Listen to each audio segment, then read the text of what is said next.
And a very good morning to you. Welcome to the Brian Green Property Group New Zealand Rally Championship live coverage, courtesy of the Volt TV crew.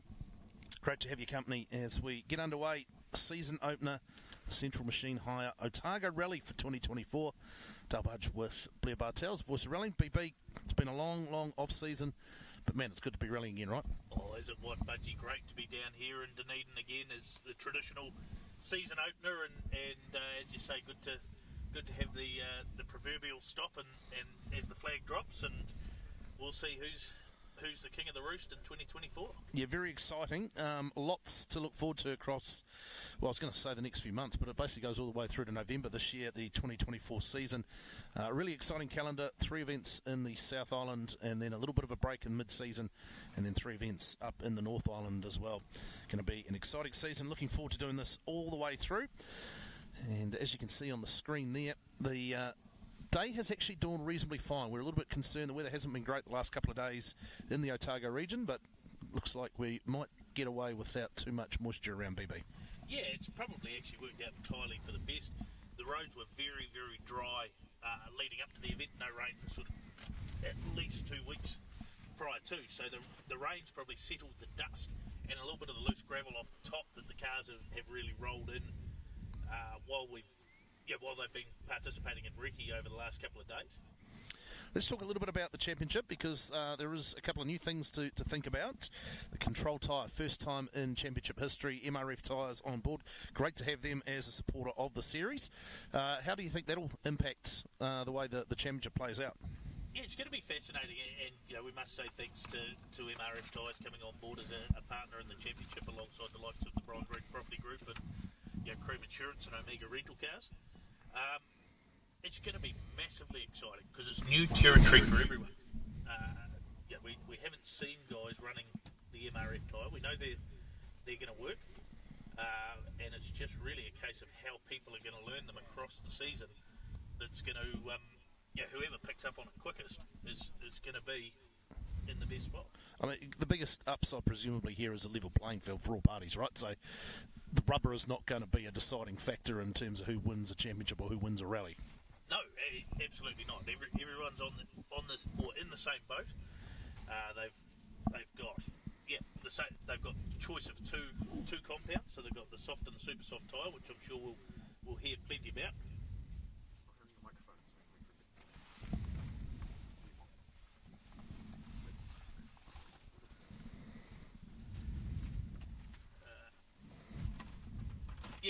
It's going to be level playing field, Budgie, and I guess one less excuse for everyone else, but also it really does it gives everyone an equal opportunity, because we're in a position last year where people couldn't necessarily buy the tyres they wanted. Absolutely. Not too far away from first cars, we see Zero car going past where we are. So this is special stage 3 of the Central Machine Hire 2024 Otago Rally. And this stage is called Clark's Flat. We're at the early junction. We're only a sort of kilometre or so into this stage. 28.7 kilometre long test. First car due on the road at 2 minutes past 10, which is around about 7 or 8 minutes away. So a couple of stages early. We've already had a service. Special stage 1, Black Rock, 15k long stage, starting at 5 past 8 this morning, and then Waipori Road, again around about a 15 kilometre long stage at 8:35. Back to Lawrence for the service. We're not too far away from Lawrence, nice little town in Otago. And then this will be the first of 3 stages in the middle section of the day. Clark's Flat, Reserve Road. It gets underway at 10:37, and then Cockleshell, very famous stage, iconic stage in these parts, 13 kilometre long test, that one getting underway at 11 past 12. Back to Lawrence for another service, 45-minute service there, and then the final 3 stages of the day as we make our way back towards Dunedin, including the Tarmac Super Stage getting underway at about 10 past 3 this afternoon, and we'll have live stream coverage of that one. Yeah, plenty of action for everyone to follow, Budgie. Obviously, we've already been to Special Stage 1, had Simon and Carl standing out there, sent them on the early shift, so good job, fellas. what we caught of it was a good stream. Just tell us a little bit about the nature of these roads, certainly out around Lawrence here. Fast, aren't they? That's probably the best way to describe it, I'm guessing. Yeah, that's 100% the best way to describe it. Fast. You just have a look at what we can see on the picture here. Wide, smooth, beautiful base, and just, lovely and flowing in nature. A little bit cresty, so there's that undulation that'll test the nerves and sort the men from the boys, or I guess in this day and age we'd say the grown-ups from the children. Absolutely. So the vantage point that we're at, you can sort of see the cars coming from the bottom right of your screen, working their way up a hill. It's actually quite a steep hill, this, so reasonably flat all the way through, right in front of us, the corner at the position we can see the camera station from. We'll see them go up to the next right-hander. And plenty of action coming out of the morning loop at stages. So we're in special stage 3. So it's a bit of a funny running order too that we should probably cover off here. Yeah, I was going to get you to explain that. So not necessarily the open four-wheel drive cars that you're going to see first. Yeah, correct. So obviously a huge field here, and it's split into 3 main groups. You got the classic four-wheel drive rally at the front end of the field. Now they'll run traditional, fastest to slowest seating. Then we get into the international two-wheel drive classic rally, and that's the famous one. It's legendary around the world, and they will run slowest to fastest. So we build up in speed, and the last car we see there will be none other than 5-time World Rally Championship round winner Chris Meek. Then we have a small gap, and we're into the traditional rally, the Otago rally, and that incorporates obviously our Brian Group Property Group New Zealand Rally Championship. We've got the FIA Pacific Cup, and also the All-Comers Rally. So those cars are all seated together in a group, fastest to slowest. So just shy of 120 cars. Well, it's a massive field. Well done to the organisers putting that together. And so far, we're seeing Jack Hawkswood, who's opened up a 15.1 second lead over Robbie Stokes after 2 special stages. Gurav Gill, who's running as part of the Pacific Cup field, he's a further 5.6 seconds back. Ben Hunt in 4th, 16.1 seconds away from Gill. And then Todd Borden so far in 5th, 54 seconds off the pace. I think the story coming out of the first 2 stages this morning, Emma Gilmore quick. I think she was, from memory, 3rd quickest, was she, in the opening stage? 4th fastest. 4th fastest. Looks like she's had a moment in special stage 2. Yes. Has been able to finish the stage, but obviously has dropped some time, so we'll try and get some more info on that. There's a shame. Local driver. I figure this was best opportunity, maybe, to win this rally, her home rally. Yeah, and new co-driver for her, as we see with a lot of them. So if we run through that list and just trying to find a time for Emma and see how much time she's dropped, but in the Citroen C3, of course. So yeah, they built that car last year. Minute 56.7, so almost 2 minutes she's dropped to Jack Hawkswood in that special stage 2. So that's disappointing.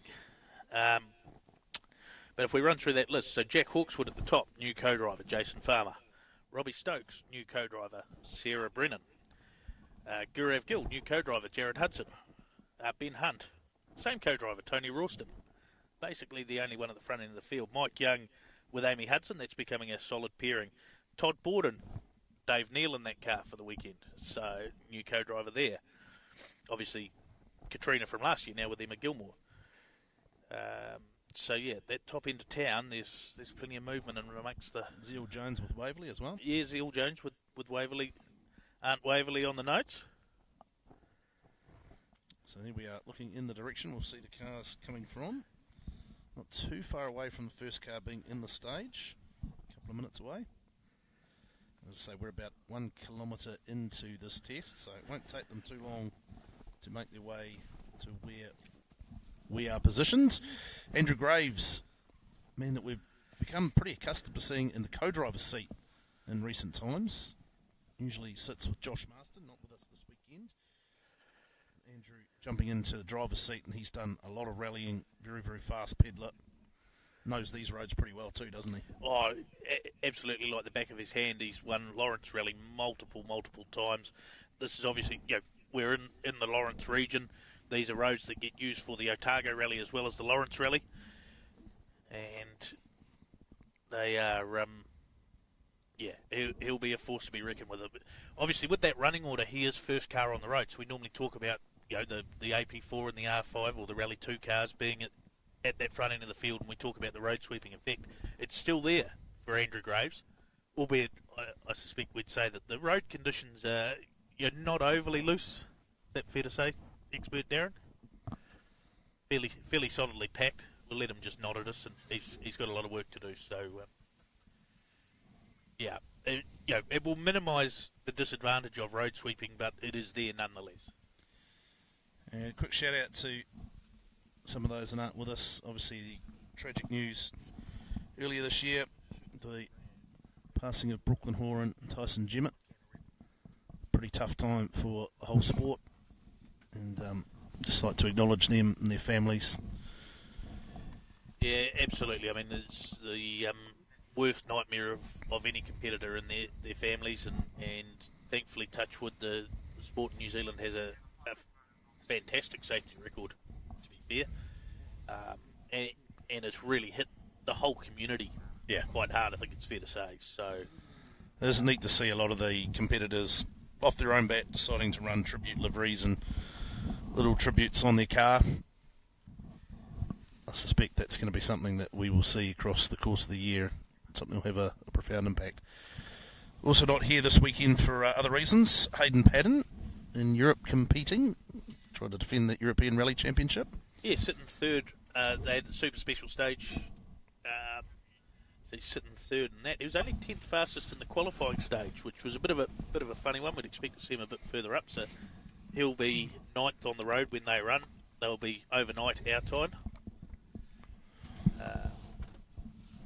That sort of opens up the possibility for a number of the chasing competitors here, the guys that have guys and girls that have been knocking on the door, trying to get as close as they can to Hayden. It sort of breathes a little bit of new life into the championship in a horrible sort of way, doesn't it? Oh, it does. There's no two ways about that. And it's not to say that Hayden's out of the running. So absolutely not. We've seen, if you're watching at home and wondering why we making such a big deal about this compared to other years where we've seen Hayden miss rounds as well. This is a 2-day rally. So the championship structure, there's 25 points for a rally win, and there's 5 points for the power stage. When we get to the 2-day events, there's a further 7 bonus points for the fastest car on each day. 7, 5, 3, 2, and 1 for the top 5. As we see, Andrew Graves, Hayden Graves on the notes. Evo 3 Lancer, and man, that is absolutely flat all the way up. Just a little touch of the brakes before the right-hander at the top of the hill there. See how smooth that was. Just carry that momentum. Don't want to scrub off any speed, but carrying some serious ground speed. Probably not quite done justice on the camera, to be fair. It's always good to be out live, but if you can't be here, you see plenty of spectators. There's a spectator junction just on the other side of the hill as well. Looks like there's a lot of people up there too. You can see cars still coming in. That's a fair way back from the junction. We can see the cars parked up on top of the hill. Should be a fair walk down the road there, Budgie. I think we got ourselves the right spot. Yeah, I think we did the right thing. So next car should be Brendan Semenek. Yeah, the American ARA Rally Champion, Keaton Williams on the notes. Fantastic to have these guys out here. One of quite a few, as you hear that distinctive engine note. The Subaru H6 are running the 3-litre naturally aspirated engine rather than the turbocharged engines that normally came out in those cars.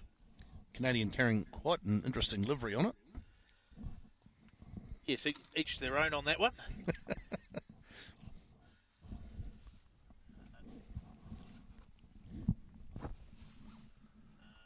Just startless, making sure that we don't trip ourselves up here either. Have been known to do that from time to time. It's quite amusing to watch in the hotel room, to be fair. So a number of these H6 Subarus in this part of the field too. So we saw Tim Tim Smith last year borrowed Deborah Kibble's car. This year he's in his own, and fantastic livery too, throwing back to Greg Graham some 30 years ago. So we'll wait for him. Probably not quite on the pace we expected to see of him, but obviously learning the new car, and there's always little niggles, because Timmy is certainly a fair peddler. And he's got Jonty Brenzel sitting alongside him as well. Not quite sure what was going on there, because he was stuck hard on the rev limiter. Yeah. But it didn't sound like it was pulling a whole pile of revs either. So possibly a few little issues for that team to work through, which is not unexpected with a new car, but it is frustrating. Yeah, he's been a little bit off speed-wise, hasn't he, really, by his standards that we would expect to see from him, so that might give us a little indication that everything hasn't been quite so smooth this morning.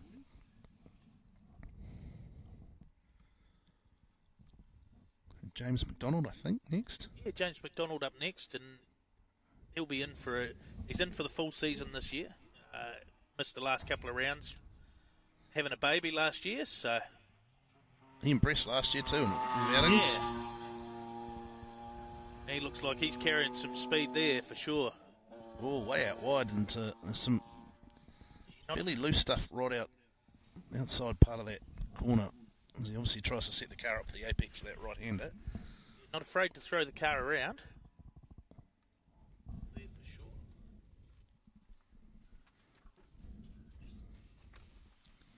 So that weather definitely holding off, which is very encouraging.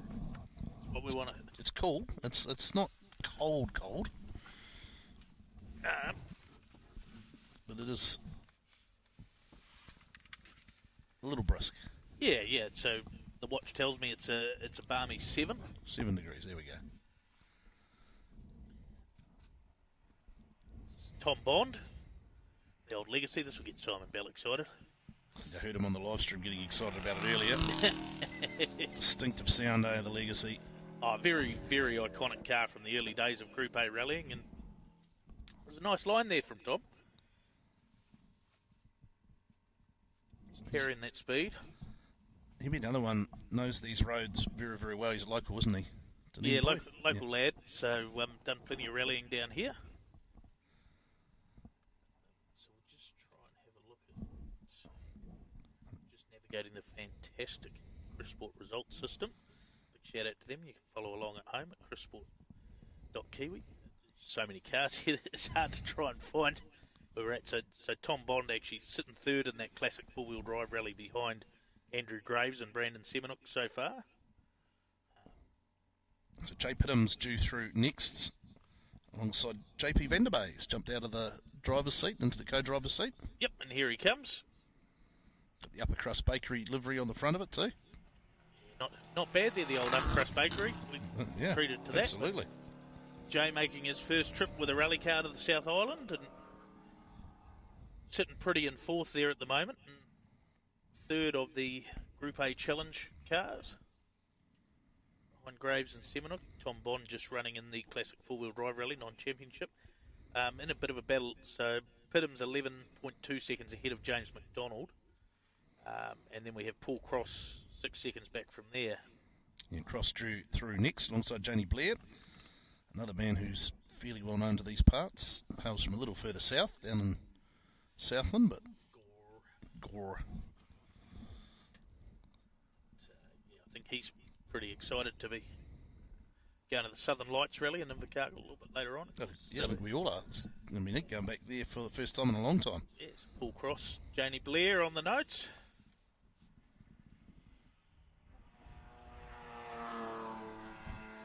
Gets an unfair rap, doesn't it, Gore? It's a nice, it's little a lovely spot. lovely little town. So yeah, from here obviously we go to South Canterbury Hydraulics, South Canterbury Rally, Timaru. I suspect that she's checking out those results on Chris Sport. Doesn't even know she's on TV. No. I like the hat though. Yes, appropriate for the conditions. So Deb Kibble, Heather Barton due through next, another of the H6 Subarus. And Deb, of course, the 2001 Group N New Zealand Rally champion. That car we actually see here this weekend in the hands of Caleb McDonald, who's a rookie in the Rally Challenge class. So we'll see him a bit later on. A couple of other people have had their hands on that car over the years. Deb, certainly a very accomplished peddler.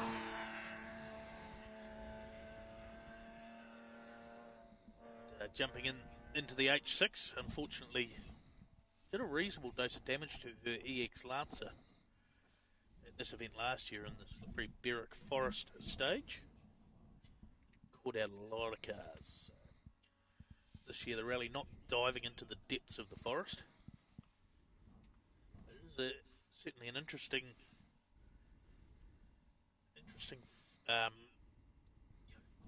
mix of stages. The guys were saying last night, even the forest, which normally is the slower, tighter, slipperier stuff, is fast this year. So expect some really, really quick stage. So about halfway through the Otago Classic four-wheel drive rally contingent, as we see the Mitsubishi VR4 of Shane McKenzie. Yep, Sean Sands co-driving in that car. It's great to see a home for these older cars, the Legacies and the VR4s. It'd be great to throw maybe a little Mazda in there, maybe a GTI R Pulsar. But really, really cool because that's early Group A days. Even a GT4 Sleek. That would be cool. Back to those sort of early 90s, wouldn't it? Yeah.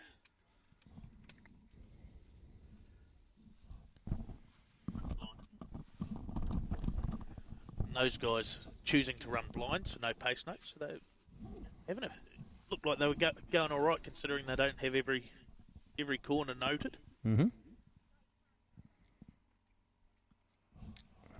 Hayden Shakespeare. Mitsubishi Evo 3. Another one that's running with no notes. Actually, you can see that little red sticker there above the names. You hear him off the gas and down a gear, because you can't quite see around that corner. It's faster than it looks. Yeah, he was a lot more middle of the road there too. Most of the other competitors have been much more further out to the outside of the corner. Yep, prepping yourself to be straightening that apex, right? Yeah, exactly. So, this next car, tell us a little bit about Steve Cox's Audi Quattro. Very, very cool car. A lot of work done by the Force Motorsport stable. A lot of bits shared with an AP4 car, but it's got that iconic Audi Quattro S1. Yeah, the big wings, the big guards, the 5-cylinder roar, rowdy they call it, quite appropriate. And That's it's not there. This is Nathan Fraser. Another reasonably iconic looking car with the wide guards on it too. Front guards. Oh, and the rear guards are nicely pumped out too. The 22B, the WRC lookalike. Coupe Impreza, Nathan Fraser and Andy Giles. They're going pretty well, so hopefully nothing too major with the Audi Quattro. We'll try and... Well, it didn't seem like there was a big gap there, did it? No. See if we can find out what we can find out. I mean, the cars have just come from the service park too, so it's possible, Yeah. I can actually tour to special stage 3 reasons smoke. That's never a good thing. No. The government's been trying to tell us for a long time smoking is bad.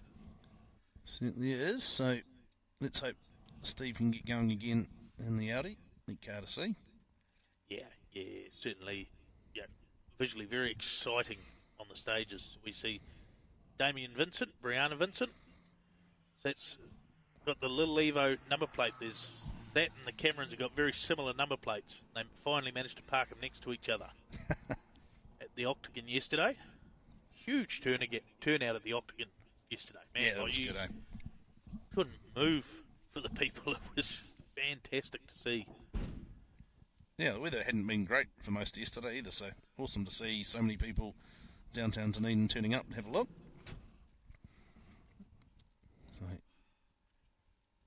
Tom Milliken due through next, another of the H6 Subarus.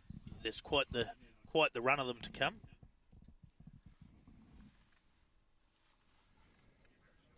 See,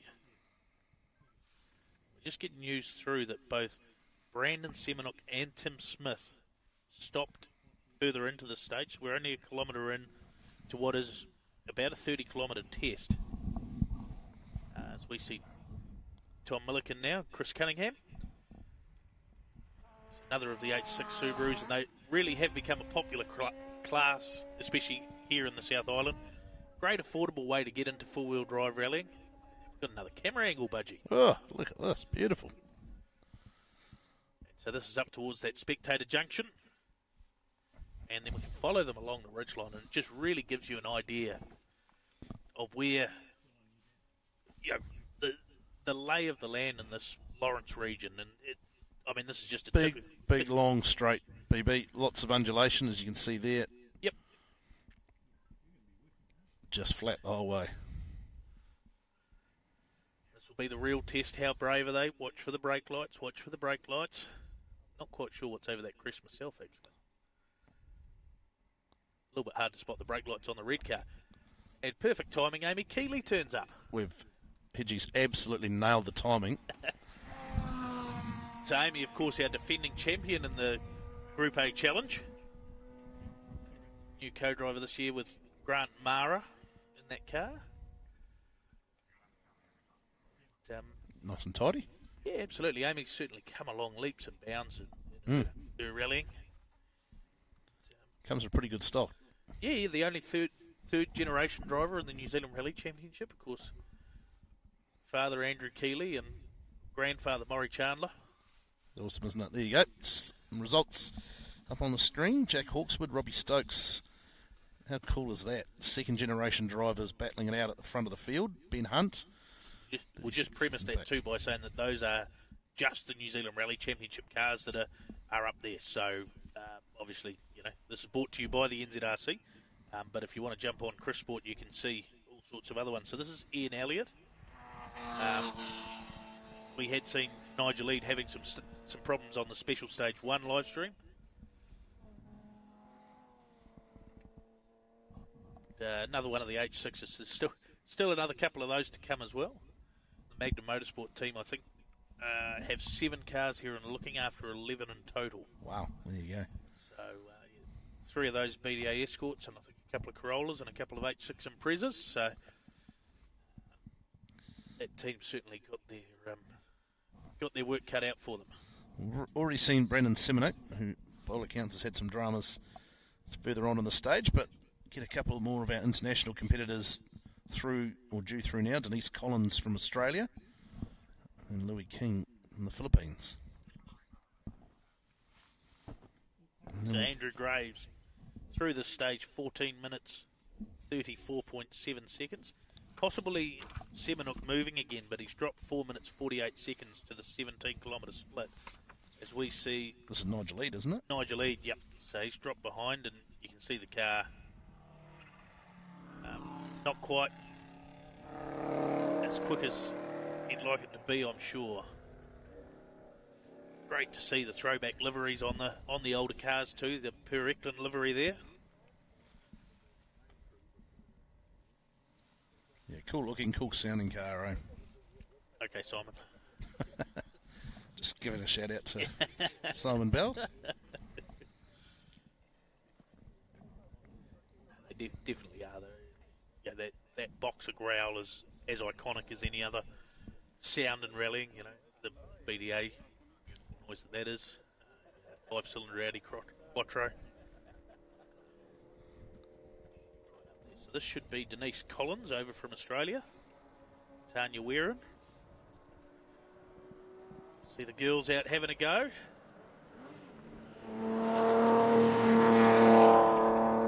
Second all-female crew that we've seen so far. 3 of them. 3 female drivers in this Otago Classic 4-wheel drive rally. Yes, of course. You had me going back through the list there for a second, but you're onto it, Budgie. Must have been a little snooze I had in the way over to stage 3 in the car. Thanks for... Some would say you're full of it, but I think you're onto it.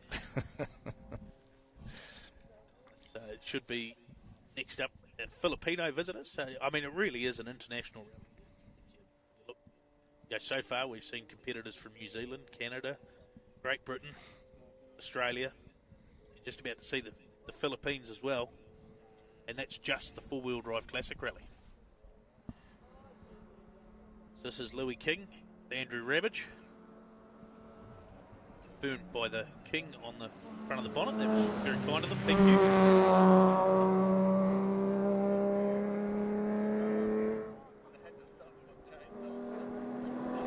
Get into a 2-minute gap here where we can, before we get into the two-wheel drive classic rally, and we'll be starting there with Mike and Helen Cameron.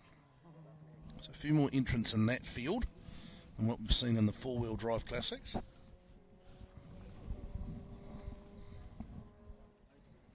Brace yourself, people. Oh, that's us. That's Hello. us.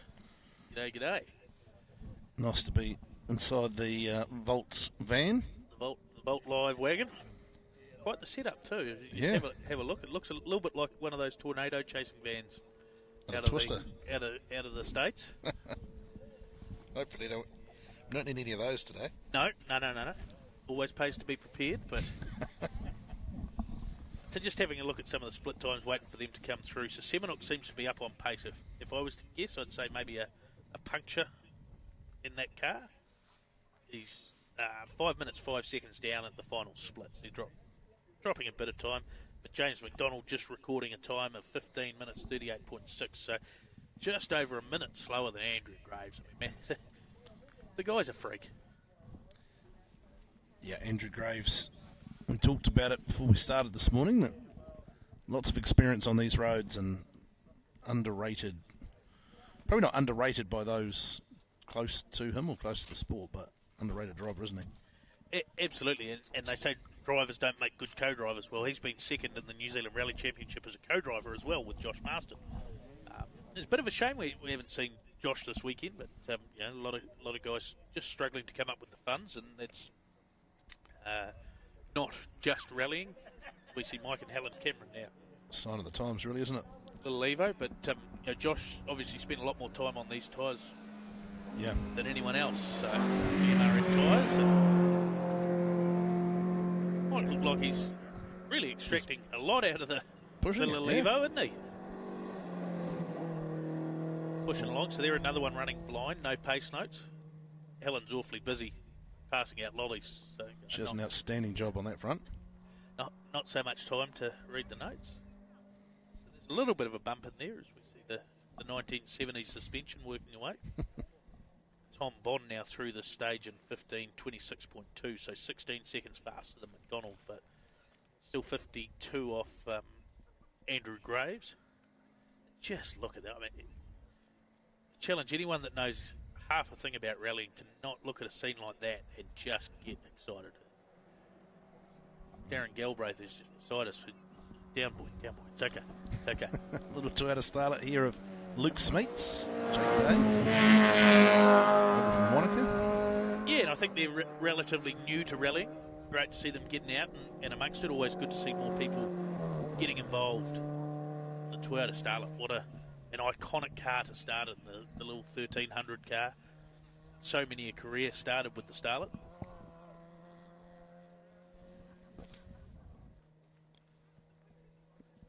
There's a couple of them, I think, in this field, from memory. These little 1300 cars, they're going to be in for a long day, Budgie, because round Lawrence, she's horsepower city. Certainly is. So, Ford Escort Mark II due through Hugo Bowden. No, I think he's a withdrawal, sorry. So Carl Rabbage will be the next one. Carl, of course, was around when rallying was invented. Back in the days where they used to compete in the horse-drawn carts. He was a big exponent of that. But in all seriousness, he's been around the sport for a long time as a competitor, as an official, does a great job. Absolute stalwart of the sport, and great to see him still out having a go. Yeah, with his grandson co-driving too, so that's a pretty special one for them. Seen that a couple of times with Dave Taylor done that as well. His grandson Arthur Browen, who's going fairly well in circuit racing circles at the moment. Mazda series. Of course, that's a fantastic map to keep up with all the information, the seating lists, the maps, and the fantastic stage sponsors as well. We might run through a few of those, but should see Jay Ritchie and another of the starlets. John O'Taylor on the notes for him. Jay, a long-time exponent of the 1300 class in the Mainland Rally Series. 3 starlets in this part of the field. Yeah, neat to see Adam and Gilly Fisher making their way down from Wellington as well. See them shortly. Yeah, certainly it's going to be a case of not scrubbing off any speed for these guys in the little 1300s. It's absolutely about momentum, and there's nowhere to hide on these big, fast. They're probably actually in better condition than half of the state highways. No, they certainly are, yeah. No potholes, just smooth and fast. So after this, they head to Special Stage 4, Reserve Road, 16-kilometre test getting underway, 10:37, so about 10 minutes or so away. Here are the Fishers.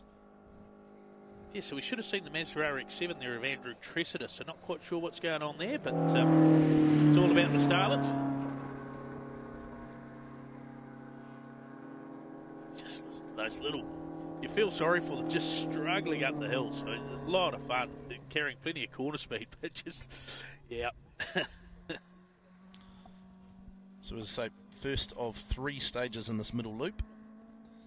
They finish the middle loop with Special Stage 5 Cockleshell, getting underway at 12 minutes past 11. Cockleshell featured on our list a few years back now of the top 25 stages in New Zealand Rally. Yeah, absolutely. I think it featured quite highly too. Yeah. There was a few from down here, funnily enough. Curry Bush, you'll be tomorrow. Yeah, looking forward to that. I think Waipori Gorge got a fairly good run. So this is Ed Mulligan, one of the real characters. Claire Mutini in the driver's seat in the beautiful sounding BMW.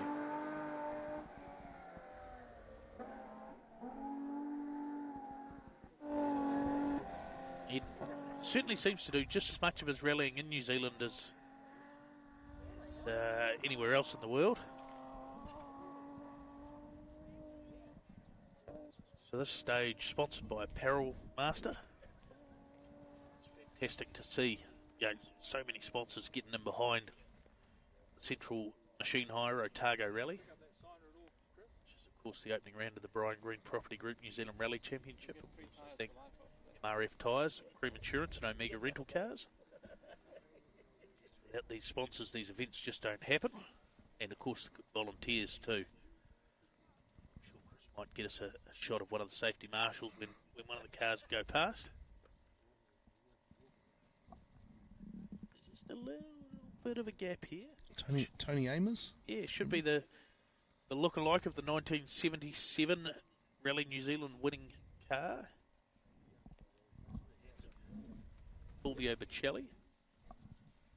Just held off Ari Vartinen, and we've also got the look-alike of IF780.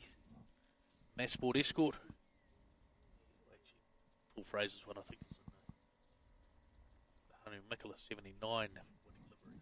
But yeah, good to see a couple of those cars still, well, replicas of, but yeah, definitely a bit of a gap going on here. So let's see if we can find out what the story is.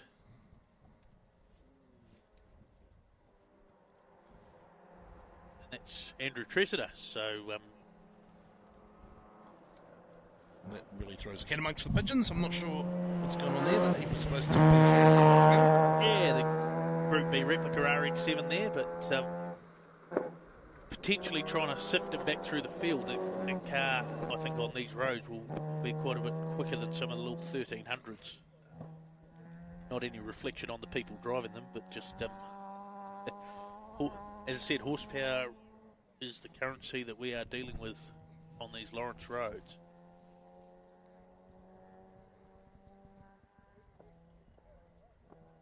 I also see it's a real shame. Bryn Jones stopped on the tour to special stage 2 with radiator issues. No, that's disappointing. Yeah, he'll be gutted. Very, very passionate young man about his rallying, and goes pretty well, does Bryn.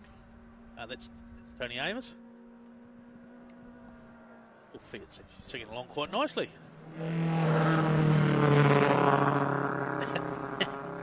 And there's the commentator's curse, because as soon as he's dropped down off the cab, he's got a horrible misfire. So that will again be a long day for those guys. Let's try and have a look at some of the classes Brian Green Property Group New Zealand Rally Championship as they head into service. So obviously we've talked the top end of town with Jack Hawkswood leading the way from Robbie Stokes, Ben Hunt, Zeal Jones, Stewie Reid up into 5th, and Andy Martin 6th. Just 1.5 seconds ahead of Eugene Crune. So there's actually a total of 4 seconds between Stuart Reid in 5th and Eugene Crune in 7th. Andy Martin is part of that. It's a good battle, that. Absolutely. So this should be Jerry McGroty. Hold it. The Scotsman, Stephen Vass, Australia, and this is the ex-Brian Stokes. Toyota Corolla A86, I think. Great to see that car out on the stages.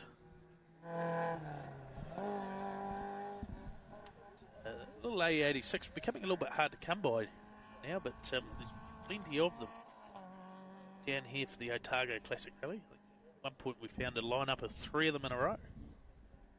Likes of Dean Schroeder and Miles McElwain.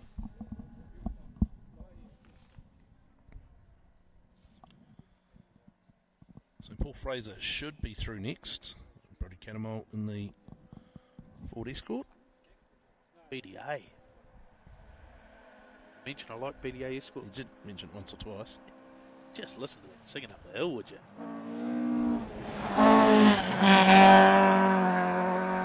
You visibly see the pace increase. Oh, look at that. Tipped it nicely. That's classic Escort.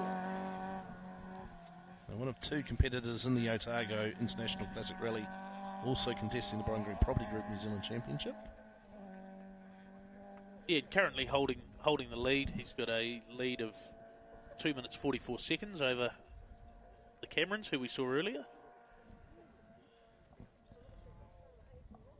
Bit of a battle at the front end of the open 2-wheel drive category, though, with Brent Taylor just 3.4 seconds ahead of Dave Strong.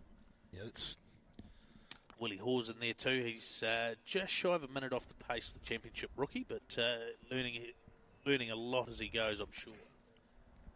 So it's great to see that variety. Oh, speaking of variety, how about a V8 Hillman Avenger? Dave Thompson. Oh, giving us the wave too. Good boy.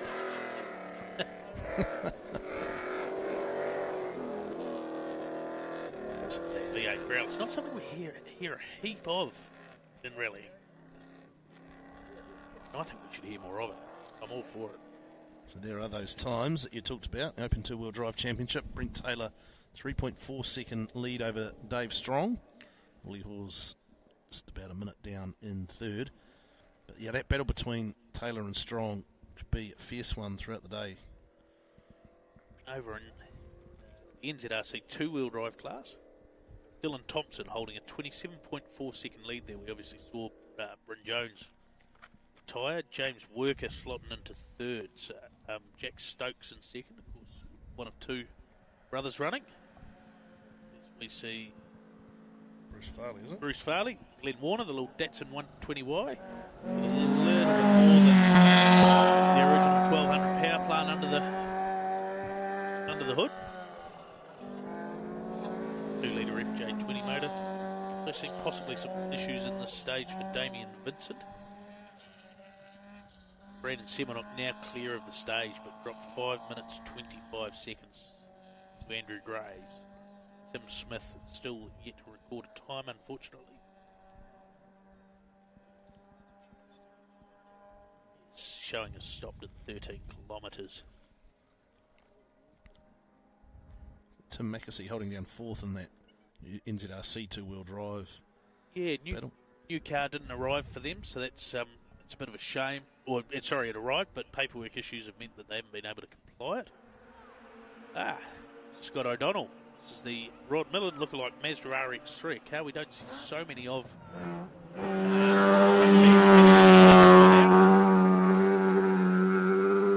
Certainly another iconic sound of New Zealand rallying, isn't it, the Rotary? Yep, of course, run by Andy Martin in the past. Made its way into Scott's hands. Scott, a huge supporter of motorsport in all forms. Board, doesn't he? Yeah, he's a board member. Does a lot of work there. Owns a lot of super tourers from the 90s, the circuit cars. Very, very cool cars in his stable.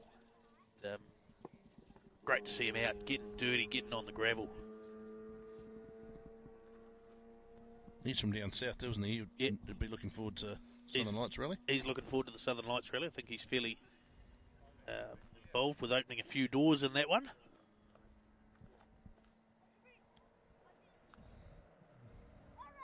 The BMW starting to see a few of these things. A few Australians in it too.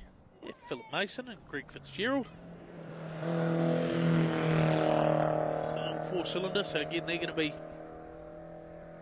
working hard to try and keep that speed up. 318 BMW. These cars we see a lot of on the racetracks now, not so much on the gravel. Lovely to see an M3 version.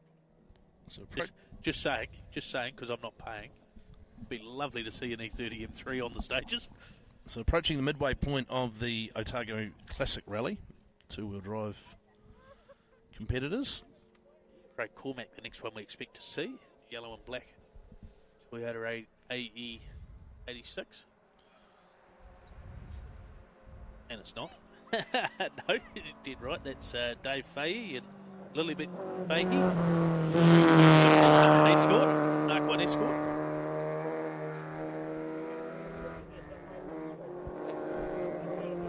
See Hendrick Graves open up already a 2-minute 10-second lead over Jay Pittams in the challenge. Bit of movement there. Look at how close some of those. Jay Pittams just 3.7 seconds ahead of James McDonald, and Paul Cross right in that battle too. You see Semenuk just tumbling to the bottom of the timesheets there, unfortunately. Some 5 minutes. He looked like he was the man that was going to take it to Andrew Graves, so that's a real shame. Current ARA, American Rally Association champion. Slightly different beast that he gets behind the wheel of over there.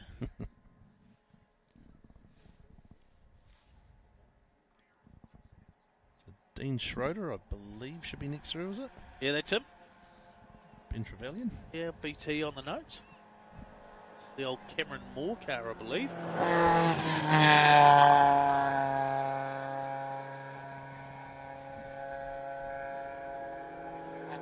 Dana, Detective Sergeant by day now. So, can't slip too much past him, Budgie. There's a few of those around. One that we know that couldn't even find the door at the restaurant, I think. Yeah, there's not much detective work going on there. This is where we get into this glut of Toyotas. One of the real characters of rallying, Miles McElwain. Piglet, yes. Not quite sure why it's called Piglet, because I haven't seen a bright yellow pig. Maybe I don't get out enough. But you won't miss Miles' car. Won't miss Miles either. No. Larger-than-life character. Absolutely. Well, it's fair to say that Alan Dippy nearly found him this morning. Nearly found him this morning in the pre-start. There's centimetres in it as they were back in the porch. Miles is a huge supporter of this event. Makes the trip down from Whitianga every year. Don't see him do a heap of rallying these days, but every year he's at the Otago Classic. Yep, running with no notes. We're getting notes. It's quite good. There's G on the notes. He's a good man. So why don't we go and have a look at the Rally Challenge as we wait to see Jake Thomas, kind of guy you'd seen in front of Darren Galbraith. Yeah. Toyota Levin. Yeah, beautifully presented this car, and I suspect he will be quite quick. That thing singing up the hill. Did you do the seating again, did you? I left that to Dean Buick for these guys. Far easier. There we go. So that's after special stage 3. Rally Challenge class. It's all our Group A Challenge competitors. Into stage 2 here.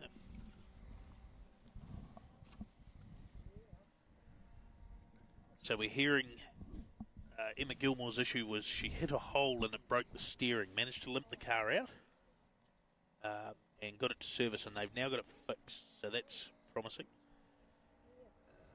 So, geez, I might be in a bit of trouble with a few guys. So we see Peter Sharmack.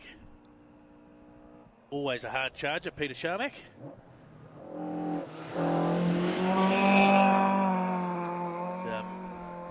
Always spectacular in the escort. Odd motorsport over the years, Peter. Circuit racing, rallying. Seen the demise of a couple of cars. I may have said in a group that I have a bit to do with that there was no way that Andrew Graves could win from first car on the road, and he is currently leading the Group A Challenge. 1.3 seconds. Wait, sorry, the Rally Challenge outright. 1.3 seconds ahead of Caleb McDonald in the Mitsubishi Evo 6. Carter Strang, 7.5 seconds back from there. Brandon Semenuk was sitting in 4th going into the stage, just ahead of Mark McMillan, but obviously he's dropped that time. And Brian Green, just 3 seconds back there, as we see Steve Sims and Job Sims. From Australia, isn't it?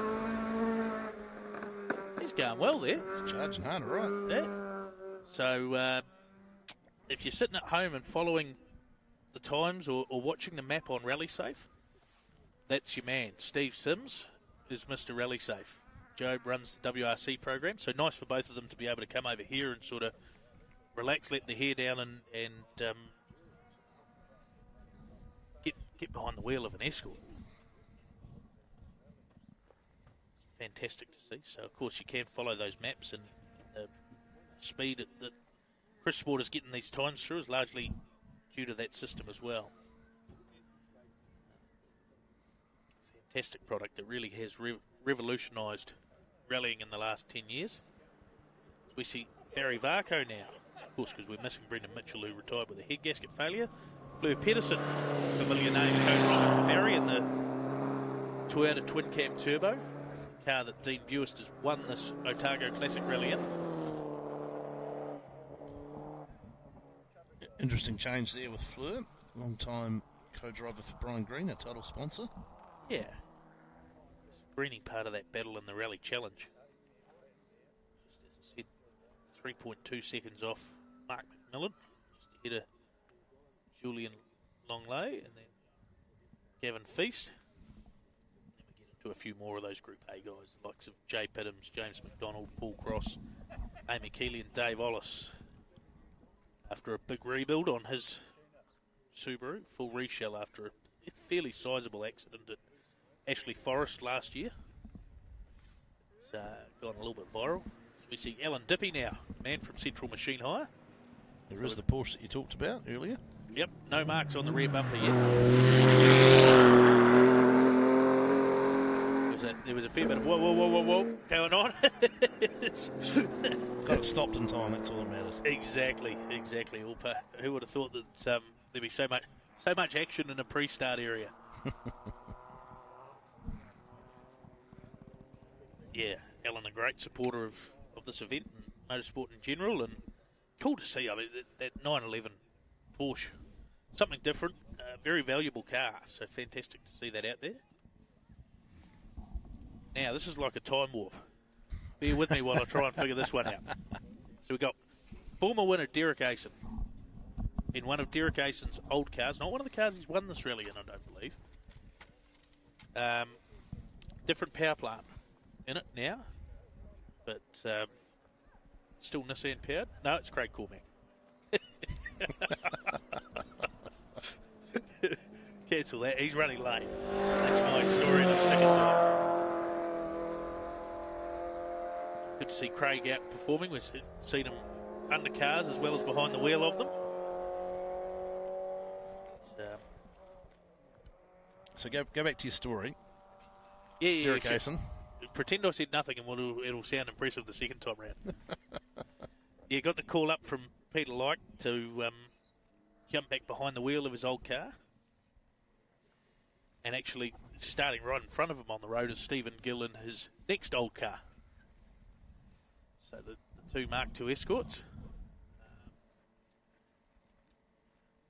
And Derek currently in the process of building an Opel Manta 400. So that'll be something pretty cool to see out on the stages in future editions. And this is Derek Asen, Southland's fastest talking real estate agent. Hopefully you've still got a picture because our monitor's gone blank. There we go. That was Derek Asen. So fast we couldn't even see him. Tipping in nicely. So he said he was going to take it gently and I called bollocks. I still stand by calling bollocks on that one. Yeah, Gill should be next, Stephen Gill. Yep. Winton.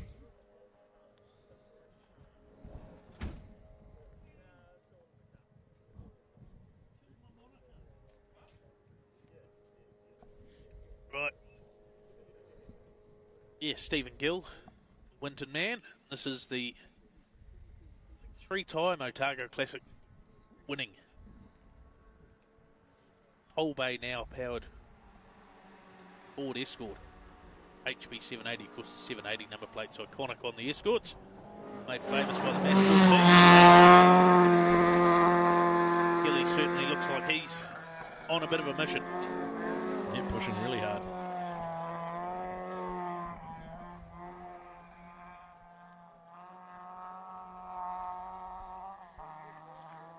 So let's have a look at some of those results coming into the stage out of the two-wheel drive classic rally. If you're just joining us, not too far away from seeing Chris Meek, WRC rally winner. What a list of who's who of world rallying that have been behind that. Oh, 100%. Car. Surprised they haven't invited you yet to drive it, Dale. Yeah, I'd still be going. Currently in that Rosendale car, Chris Meek, Noel O'Sullivan, the Irish pair, 20.8 seconds ahead of Ari Pettigrew. There's a name from the past. As we see Ellie Mackay and Nico Johnson.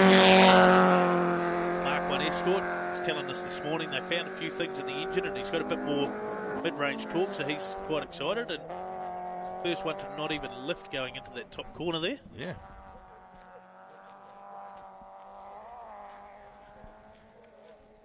Seeing some problems there for Scott O'Donnell not showing up on the split time as well, so that's a shame for Scott. Yeah, that is a real shame. RX3.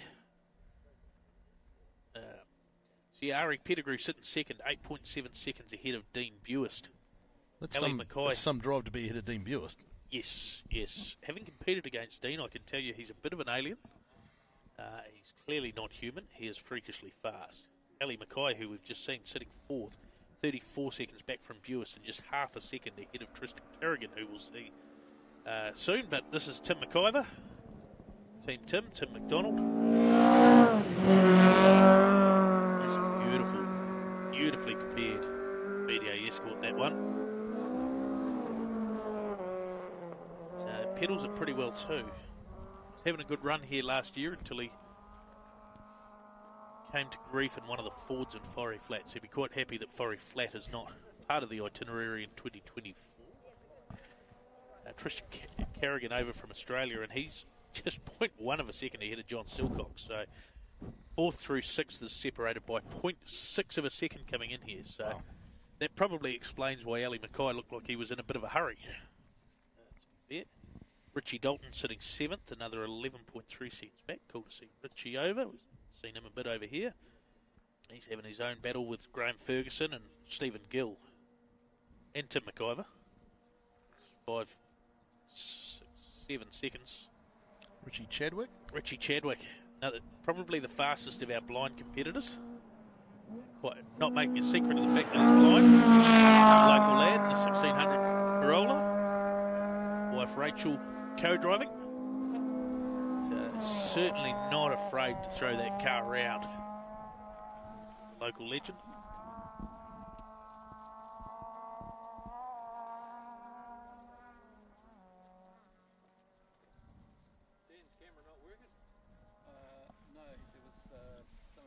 Again, big thanks to our sponsors, title sponsor Brian Green Property Group. Great to have MRF Tyres with us this year as well. Omega Rental Cars, help us get around the place. And Cream Insurance as well. Highly recommend Cream Insurance. When a bus drives through the side of your car, they will sort you out. Through no fault of your own. It was parked on the side of the road. Not still sour about it. Craig Barclay, Andrew Waddell. Yep, the RS2000, the single cam Escort.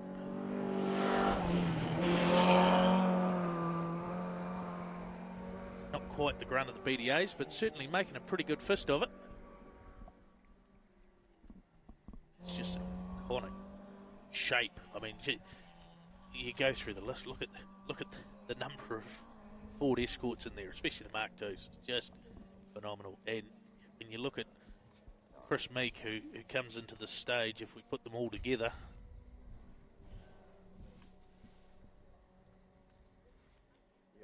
eighth outright. Wow. Behind 7 4-wheel drive turbo cars. That's 2 litre, 2-wheel drive, naturally aspirated. Just fantastic cars. And if you can beat Andrew Graves and Lawrence, you're doing all right. Absolutely. Richie Dalton. Yeah, Lisa Hudson. Get used to that name, Hudson. We'll get to the next half hour or so. Oh, nicely tipped in there by Richie. Said he wasn't sure how he was going to get on. New car. He's got a bit of an arm injury. Not used to having a synchro gearbox, a few things like that. Seems to be all right so far. Not bad for a wounded duck. No. Touch wood seems to have cleared his stage 2 curse by making it stage 3. Twice he's been here, and this is the furthest he's got. Hopefully now he's managed to shake that monkey. Next up should be RX7, Charlie Evans, Dana Kika-Bosch. Very experienced campaigner, Charlie Evans. Oh, yes. 40-odd years of rally. Not a heap down this part of the world. So, this is a new car for Charlie, the proper historic spec. Got quite a unique sort of engine note to it.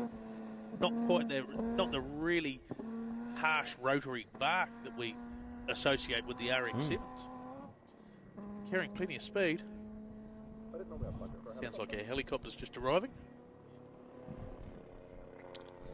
Do we know who's in that?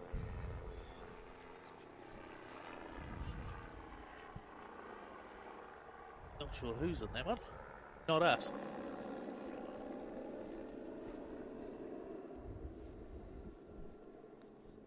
A couple of competitors connected to helicopters this weekend. Yeah, it wouldn't surprise me if that's Andrew Hawkswood. I'm not sure if he's got his helicopter down here or not.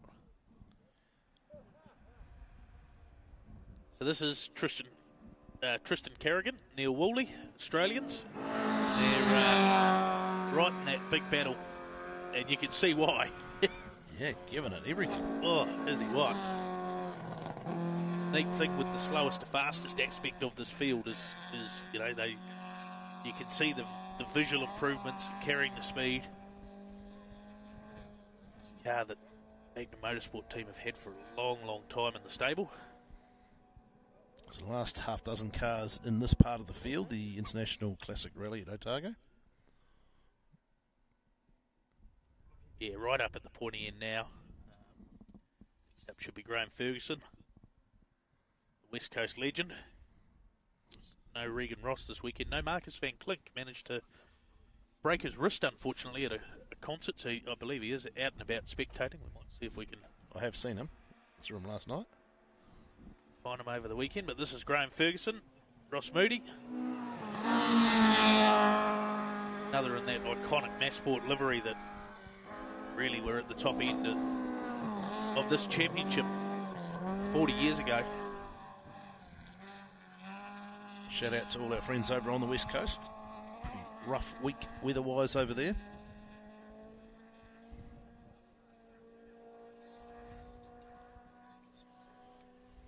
So Ali Mackay, the closest to Andrew Graves to the splits so far. As they're coming through, and we'll keep you up to speed with these results as they come in. So it should be Ari Pettigrew next. Great to see Ari back out rallying. Obviously, missing him off the from the front end, and that is him. It's the Roger Mackay owned Nissan powered Escort FJ20 and a bit with a bit of a misfire, but he's certainly carrying that speed. Look at that! Wow. You can see why he's right up the top end. Real talent, isn't he, Ari Pettigrew? Hope we get to see more of him competing coming years. Yeah, not sure we've actually heard a lift from Ari yet. He's not shy to grab that thing by the scruff of the neck. Bit of the bigger crowd working their way in. See the queue across the top of the ridgeline for the spectator point round the corner. So John Silcock, Dean Buist, Chris Meek to come. Last three cars in the Otago Classic Rally.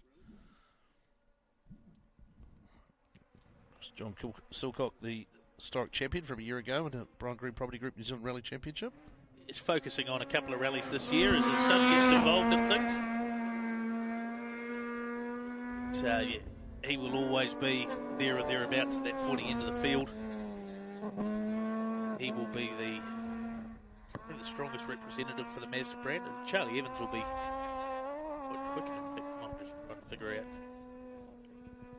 He was sitting too.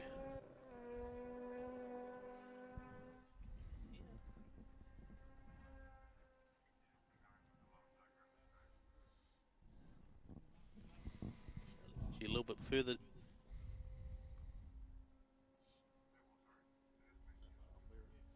Where is he? Trying to find him. So Dean Buist, Car Celeste, next through, another Ford Escort. Dean being a busy man, fitting up MRF tyres. Competitors in the Brian Property Group New Zealand Rally Championship, and certainly not letting the lack of a recce get in the way of driving somewhat quickly. Guy is just a machine. Yeah. If I was to guess, I would say maybe an issue with the tracking on Charlie Evans' car, because I'm not seeing times for him to date, or maybe I'm just missing things. All right, get ready for Chris Meek. Yes, indeed. WRC Rally winner. How many did you say he's won? 5? 5 of them. Yep. Very, very talented, Flamboyant, popular figure in world rallying. So fantastic to finally see him in New Zealand. It was meant to happen in 2020. Meant to drive one of the Force Motorsport Mazdas, but I think we all know what happened there. But now he's behind the wheel, and look at the way he just grabs this thing by the scruff of the neck, not afraid to throw it sideways at all. And not a hint of a lift or a left foot brake or anything through that right-hand corner. Sets up beautifully, and just the ground speed he is carrying. You can see why he's won those WRC events. You're pretty lucky to have him here. Latest in a long list of world rallying stars to drive that car. Who did we talk about before? Mikko Hirvonen? Yeah, Mikko Hirvonen was the most recent. Then we had a couple of years where we couldn't get the internationals here. We had Fangandam Woolhouse, the drifter, and Aaron Slight, the former World Superbike star. Mads Osberg, I think, before that. Yeah, Marco Martin. Yeah. We've seen Mickey Biazzi on in that car, Didier Auriol, Michel Mouton, Ari Vartanen, Bjorn Voldegaard.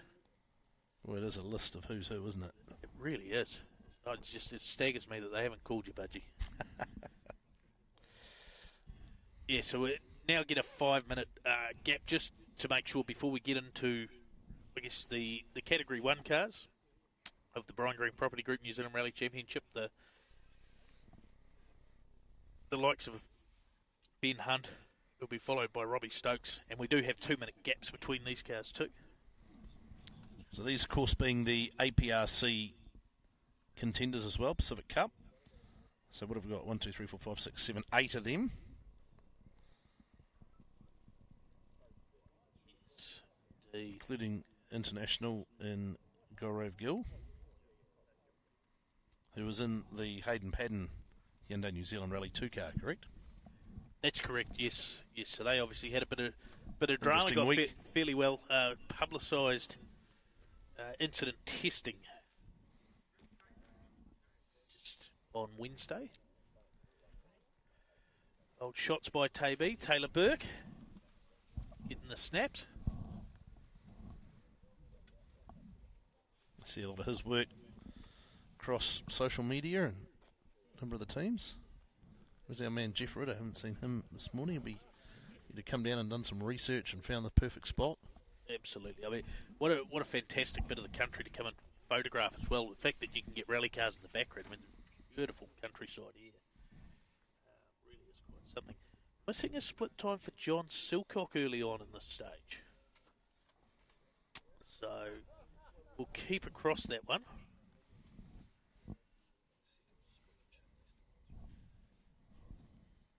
Also, a little bit slow on the split times for Charlie Evans.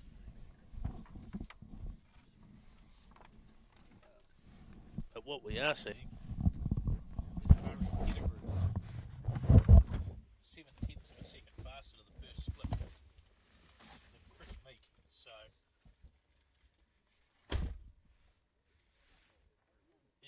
has he got something to fight the Northern Irishman? Certainly they both looked like they were trying incredibly hard. You can hear a slight miss.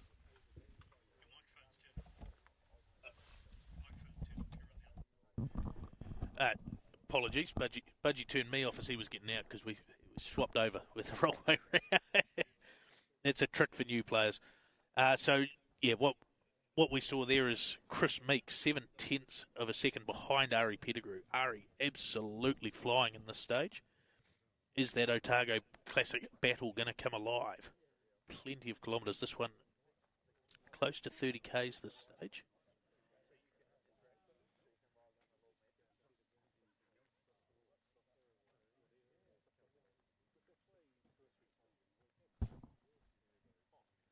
Would just explain to Budgie now that they're crossed over, so you turn my microphone off instead of yours. Welcome back to the booth. Sorry about that. Sabotage, mate. Sabotage. Try to. It's not too far away from seeing the overall top competitors, the open four-wheel drive class. That's right. If you were following at home, we now do have split times for John Silcock. So, and nothing out of the ordinary. Just sometimes takes a little bit of time to get those through, and he's just behind Tristan Carrigan and between him and Richie Dalton, which lines up with what's happening on the results board. As we see, Ben Hunt, Tony Rawston. Skoda New Zealand's Rally 2 car. That fantastic tribute livery with the gold. Way out wide, this Ben. Yeah, not quite the pace we'd expect to see from Ben this morning. It can be a bit of a slow starter. But he will be... He knows how to get to the finish line. He knows how to bank points, doesn't he? Very rare to see him make. We did see one last year, but very rare that we see errors from Ben Hunt. If we look through the entry list, he's the only champion. Mm. He and Emma Gilmore, NZRC-wise, are the only round winners.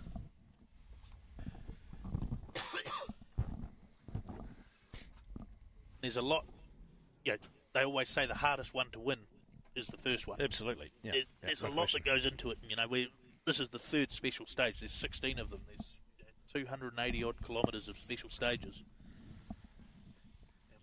Where we are, there's still about 250 of them to go. So we saw this from Ben last year. Just a little bit slow by his standards. A little bit slow out of the blocks on the opening day, but by the end of the day, he'd found that speed again, and then was able to haul back a lot of that time across Sunday. Doesn't probably do the mileage in the car that a number of his rivals do, testing-wise and whatnot. Yeah, he'd be 60 or 70 kilometres down on what some of his rivals have done in terms of testing and understanding this new tyre, the MRF control tyre. Still, a lot of discussion and a lot of different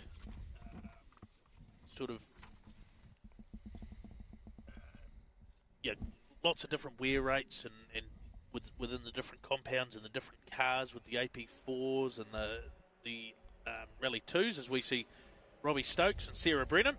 Stokes Motorsport Fiesta AP4. It's great to see them having some success early. Tough year last year, missed the back end of the season, but I feel like it's a reset, refresh Robbie Stokes in 2024. Yeah, talking to him last night in the Octagon, it's a whole reset. Lots of new personnel in the team, and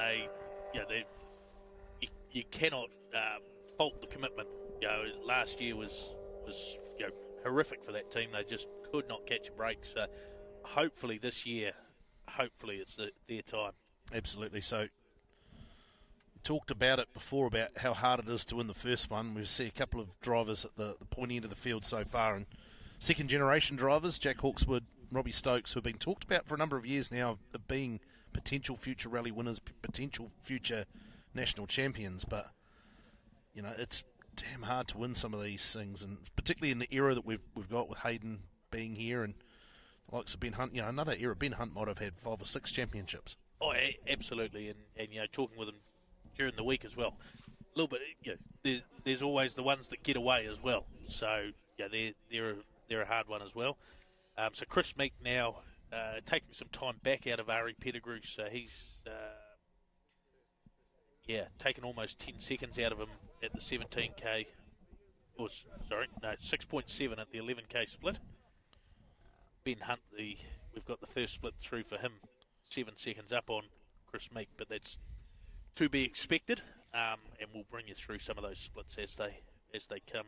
Obviously, Robbie Stokes will be the next one to get to there while we wait to see. Well, it should be Emma Gilmore next in terms of start order, but given the issues she had earlier, it is Emma Gilmore. It is Emma. Vantage Citroen C3. Yeah, the Rally 2 car, but obviously for her now it's just about a glorified test session, really, isn't it? Try and recover some points for the day, and a little bit tentative, but again, there's not much point in hanging it right on the edge, having lost a few minutes. I mean, the reality is, by getting to the end of today, she can still bank some points if other competitors run into problems. And absolutely, and she is an experienced competitor, and she will know that it's about being there at the Brighton Domain tomorrow afternoon. Maybe chase some day points tomorrow as well. Yep, yeah, 100%, and of course the power stage too. It is a shame for Emma. Just feel like this was a real opportunity for her. Had a lot of struggles in the Suzuki.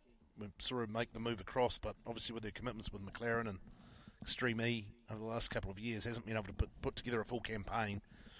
The talent's there. It's just one or two things haven't quite gone to plan. And so, Robbie Stokes, 4.9 seconds faster than Ben Hunt at 5.6 kilometres. Wow. Robbie on the charge this morning. So it should be Gaurav Gill, the next car that we see, the Paddon Rally Sports New Zealand Rally 2 car. Just running as part of the Pacific Cup, the FIA. So these guys will all be qualifying for the final round, which is in the International Rally of Whangarei at the end of the year. which is also our final round of the Brian Green Property Group New Zealand Rally Championship. So that's going to be quite the sight to have both of those championships culminating. Here we go. Gaurav Gill. Yep. New look livery, obviously, with him behind the wheel. Jared Hudson co-driving too. So. And he's fair flying up the hill there. Yeah, he's giving it some, absolutely. You're keeping an eye on his split times too. No stranger to New Zealand shores, Gaurav Gill, but hasn't been here since pre-COVID, has he? No, so he spent a lot of time with the MRF Team Asia Pacific campaign, and we saw him here in Skodas, and then prior to that, Mitsubishi's. Moved outside of the MRF family now, and here with the Pattern Rally Sport team and the Hyundai for this one. And on the rev limiter as he goes up over the crest. So he was looking pretty good there. We'll keep an eye out on that split. Emma Gilmore 5.1 down on Ben Hunt, 10 seconds down on Robbie Stokes to the first split at 5.6 kilometres. So, team have just had an opportunity to repair it, but whether it's 100% and also whether Emma's still feeling that to make sure that the car's 100%, because these roads are seriously fast, and if you have an issue, it's not the kind of place you want to get to a corner and find out the car's not going to turn.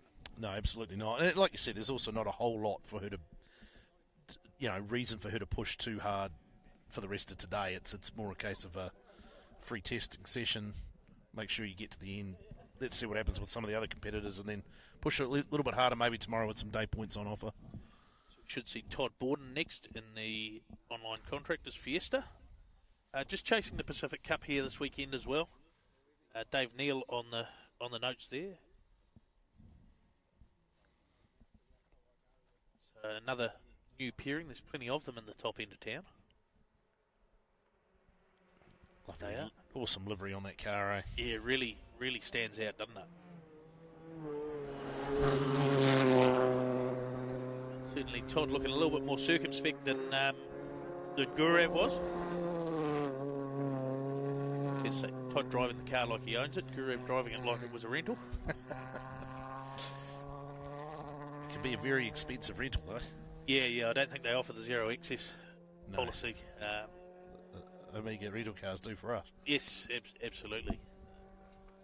Yeah, to be fair, we don't quite get Rally 2 cars from Omega rental cars, but they're a lot more comfortable. Yep. A lot more practical. A little bit easier to drive too. Yeah, and I think it's fair to say they offer up a fairly good quality rental. So next up we will see the current rally leader, Jack Hawkswood, alongside Jason Farmer this year, Toyota GR Yaris, the Force Motorsport GR Yaris. So second split 11.3 kilometres, and Stokes is 7.8 seconds up. Wow. On Ben Hunt. Just want to see Robbie be able to maintain this throughout the day. Feel like that team deserves a little bit of good fortune. And Gaurav Gill split in 2.8 behind Stokes, 2.1 up on Hunt. So Hunt is starting to warm to task, isn't he? Just a little bit. Yeah, I think so.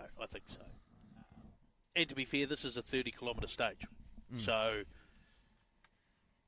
is he playing the long-term game? Is he trying to save some tyres early on? I was just going to say, what do we know about the tyres? And I mean, obviously we don't know what each competitor's on, which compound, but is there a little bit of a case of that potentially, saving tyres early in a loop? I think there's certainly a case of a lot of understanding. So we wait to see Jack Hawkswood. Here he is, a little 3-cylinder GR Yaris. Current rally leader.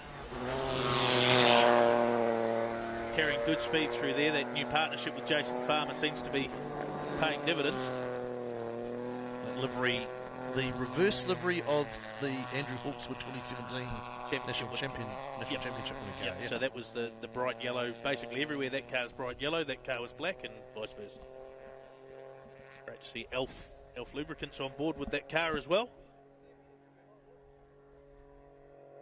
Check another one that sort of had a bit of a refresh, an elongated break. You know, we've talked about how long it's been since we all went rallying. You know, he missed the back end of last year's championship, had a few things going on work-wise, and some frustrations with that car, but they appear to have made some real gains, talking to them, some real gains over the last few months with that car, and so far so good. Signs are really, really encouraging today. So Todd Borden, 2.9 away from Hunt at the first split. 2.2 up on Emma Gilmore.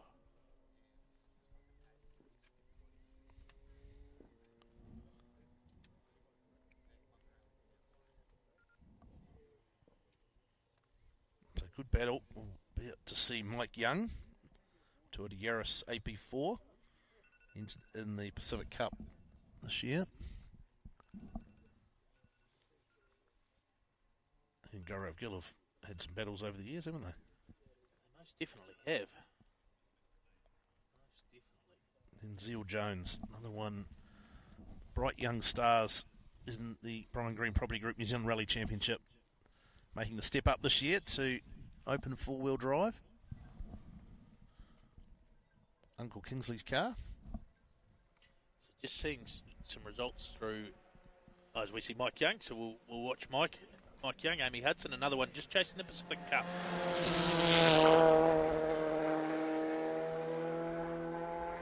It's the car that we actually saw Jack Hawkswood in a couple of years ago. Carl Davies going back fair way. Mike, I think, a very underrated driver. Applied a lot of his craft overseas in the Asia Pacific Rally Championship, and now got the opportunity. Yeah, we saw him in the CHR last year. It was a big, heavy car, and he's on the rev limiter in the background from us. So Robbie Stokes now 12.7 seconds up on Ben Hunt at the third split. So this will be really interesting to see when we get the first split from Hawkswood. Stokes appears to be on a charge. Yeah, he's 2.4 up on Hawkswood. There you go. Hawkswood second fastest. So all to play for.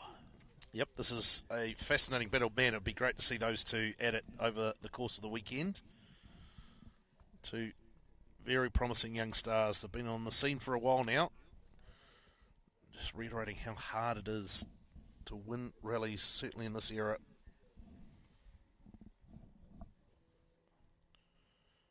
So Zeal Jones with Waverley Jones, Aunt Waverley alongside him.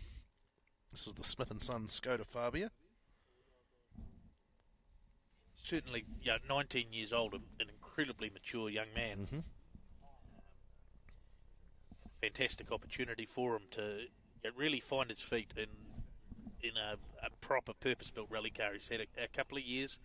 I was talking with Dad Austin yesterday, developing from the 1600 front-wheel drive Impreza and right up through to the four-wheel drive turbo, and now into the factory-built Skoda rally car.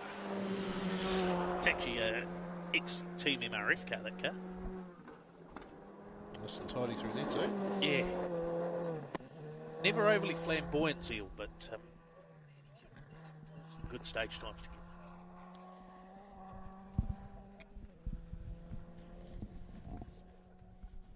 So Hunt has now completed the stage. So the benchmark moves to a 14.06.6. Next was Andrew Graves on a 14.34.7, and then Chris Meek 14.35.10. So really nothing in that. The action should start coming a bit thicker and faster now as we move out of all those cars entered in the Pacific Cup, part of the FIA Asia Pacific Rally Championship. So Stuart Reid should be, it is, Yep. Stuart Reid. Bella Haggerty, young Bella on the notes. Mitsubishi Mirage AP4. As we touched on, this is a huge battle between these guys, Andy Martin and Eugene Crune. Stewie done a fair bit in the four-wheel drive stuff over the years, but nothing for a fair while and all production based. Great to see him over here and enjoy. Said he's really, really enjoying the AP4 car. He had a bit of a frustrating campaign at times last year, didn't he, in the RX-7? Yeah. Showed promise, just one or two things going wrong. Yeah, I think in hindsight, possibly a little bit of a struggle with living in Australia, owning the car over here. Now he's got the arrive and drive lease deal with Paddens, and I think that'll make his life a bit easier. Just give you an idea of the ground these cars are covering as we see Andy Martin and Rocky Hudson. It's the fourth Hudson, isn't it, now? That is the fourth Hudson. Andy looks like he's leading on the polo there a bit. Yeah, really quick. He was a bit under the weather yesterday, Andy. Saw him at the Octagon. He was battling a bit of a coldy, fluey sort of thing, but see him out there. I mean, beautiful livery on the polo.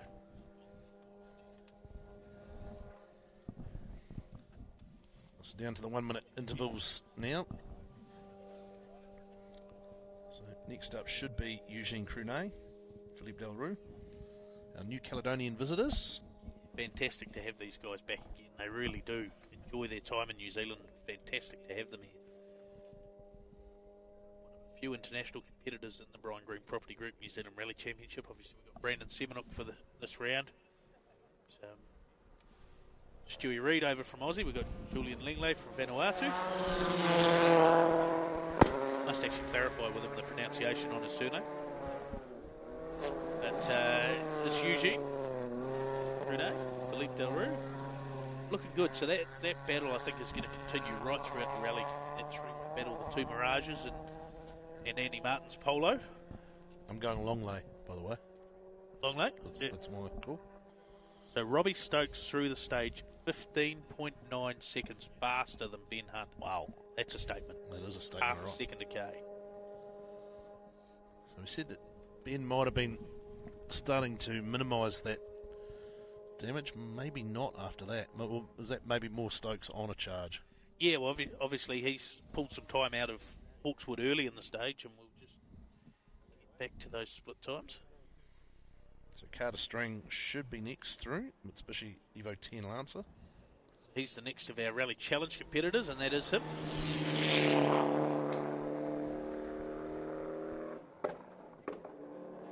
That's the ex-Shannon Chambers John O'Shapley car. Carter done a lot of rallying down this part of the country, and with based out of Wallacestown, which is just out of Invercargill. So with the introduction of Southern Lights, he sort of felt that was the tipping point. Tell you what, it's getting pretty spicy at the front end. Jack Hawkswood now close to within 1.5 seconds of Robbie Stokes. Ooh. So it was 2.4, it's now 1.5. So we'll see how that all gets. Carter there might be battling a little bit of a long brake pedal. He's certainly giving a bit of a pump on the pedal. You can see the brake lights just flashing while he was heading up the straight there. So Mark McMillan, Tim Driscoll will be next, and Subaru Impreza, another one of our Rally Challenge four-wheel drive entrants. Yeah, another one of the Southland locals, and great to have them. Have them as part of the championship. This car we've seen in the hands of Kieran Hall in the past. That's right. Possibly a little bit more of a blind sort of driving style through there. Out a lot wider and a lot more turned in through that corner for Mark. He's done a fair bit in the mainland over the years. Quick in a Subaru Legacy. Right, and the next split is in for Hawkswood. He's now 2.6 behind Stokes, so it's swinging and flowing, and that's a good old-fashioned battle. That is. That's two second-generation drivers who are fairly motivated. So next up, we'll see Sean Haggerty, Shane Reynolds, Subaru Impreza WRX, Haggis. Both of them had their what do you call those hats? The old traditional Scottish hat? Yeah, the traditional Scottish hat. We'll just go with that then. Yeah. I'm pretty sure they actually have a name, but we're here for rallying, not culture. Good to see Haggis bringing a little bit of culture to sport. Effervescent character, isn't he? Oh, he most definitely is. So he's the first of the cars just running in the all-comers rally. And to be fair, he's probably a odds-on favourite for that one. So if we look at the splits, we talked about that battle between the two Mirages and Andy Martin. Stuart Reid, 2/10 faster than Andy Martin. Andy Martin, 2/10 faster than Eugene Crunet. Wow. So that one's going to carry on for a while yet. It's a lick of paint, isn't it? Keep you away from the windows, Pudgy. It's got to be a good thing. Yep. So Caleb McDonald up next. So this is the ex Lancer. Deborah Kibblecar, ex-Darren Galbraith, ex-Redfern, Martin. And he's currently second in the Rally Challenge, chasing Andrew Graves. Just ahead of Carter Strang. So pretty impressive from a couple of rookies. Caleb was I think he was second in the Mainland Series last year. Some pretty impressive performances, and fantastic to see him stepping up to the Brian Green Property Group New Zealand Rally Championship as well. Rally Challenge class, it is a fantastic way to get involved.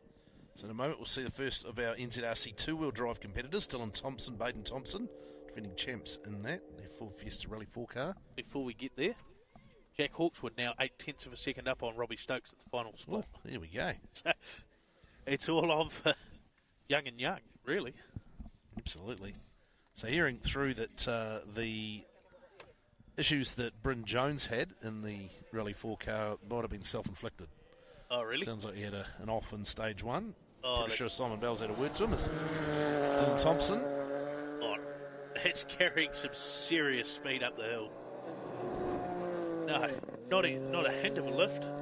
Nice little flick there, but you can see, I mean, the guy's won damn near 1 million two-wheel drive championships and NZRC two-wheel drive championships, and that's just a graphic example of why. Straight, smooth, carrying the speed, that's how you make these cars work. Yeah, and he's out there a little bit on his lonesome in his class. He's on the limiter. He's absolutely sitting on the rev limiter. Real shame that Bryn had that drama, because I think we would have welcomed the battle at the front of that class.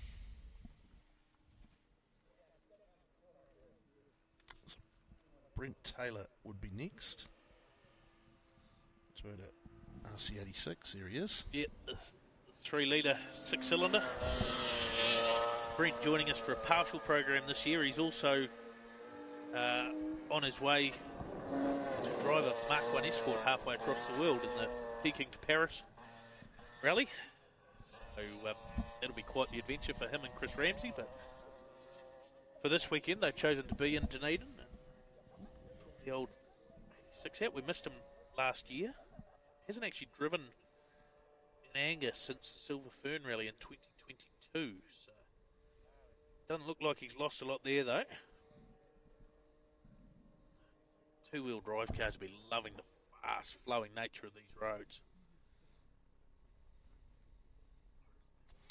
So Simon Bell has had a conversation with Bryn Jones. We'll get that out at some point. Yep. See that in the coverage, the post-production show. Disappointing for Bryn. It's not what we're used to seeing from him. So now we see Ray Wilson, Tanya Cresswell. Ray always deceptively fast. Yep. Been doing that a long time, hasn't he? He has. Absolute front runner in the New Zealand Rally Championship for a long, long time, and also a master of the minis and the Toyota Starlets. Really. 80s and 90s, wasn't he? Yep. Late 80s, early 90s. Yeah, in the Mazda 323s. Yep. He will be keeping Sean Haggerty honest, no doubt about that. All-comers rally. Next up will be Gareth O'Hara, another one running blind, one of the local lads. Toyota Corolla, ex-Kerry Evans car. Ex-BB car, this one actually. I've co-driven in this car. So have you? Did my first gravel rally in this car back in 2005. Which makes me feel somewhat old. So you should. Yeah. Gareth, he's a real hard charger. Very, very impressive at South Canterbury Rally last year. I was going to say the shocks look a little bit worn on the left-hand side, but anyway. I think it's had a couple of rebuilds since I last sat my ass in it, mate. And that was a few kilos ago. So, time through, and Robbie Stokes takes the stage win by 1.2 seconds over Jack Hawkswood. So that makes the overall gap 13.9 seconds in Hawkswood's favour. So that's all on. Gurav Gill, third fastest in the stage, 2.9 off Stokes' time. Then we go 15.9 seconds back to Ben Hunt. Todd Borden next, 28.5 down. Sorry, Mike Young actually just slotted in 17.1 seconds off the pace. Obviously, the time we haven't got yet is that of Zeal Jones. Todd Borden, 28.5 seconds off the pace. Ian Warren. Yeah, another local hard charger. Nissan Pulsar. Using every one of those 1600 cc's that car's got. Another one running blind. And then, puts in perspective the likes of the time of Andrew Graves and Chris Meek. They're still well inside that top 10. Yeah, it's impressive. Splits indicating that Zeal Jones's time is sort of in and around that time of Todd Borden's. So Todd currently 6th fastest in the stage. Emma Gilmore 9th fastest through there, just ahead of Dean Bewes. Thomas Pauls? No, Daniel Hayes. Dan Hayes. Defending Open two-wheel drive champion and carrying some good speed up there as well. Another one that's just picking and choosing his events this year. Having a year off from the Brian Green Property Group New Zealand Rally Championship. So, wondering why there's a Mark II Escort running in this field. That car has a lot of modern running gear in it. Ford Duratec engine sequential gearbox. Quite a trick car, that, and Dan really does a good job of maximising it.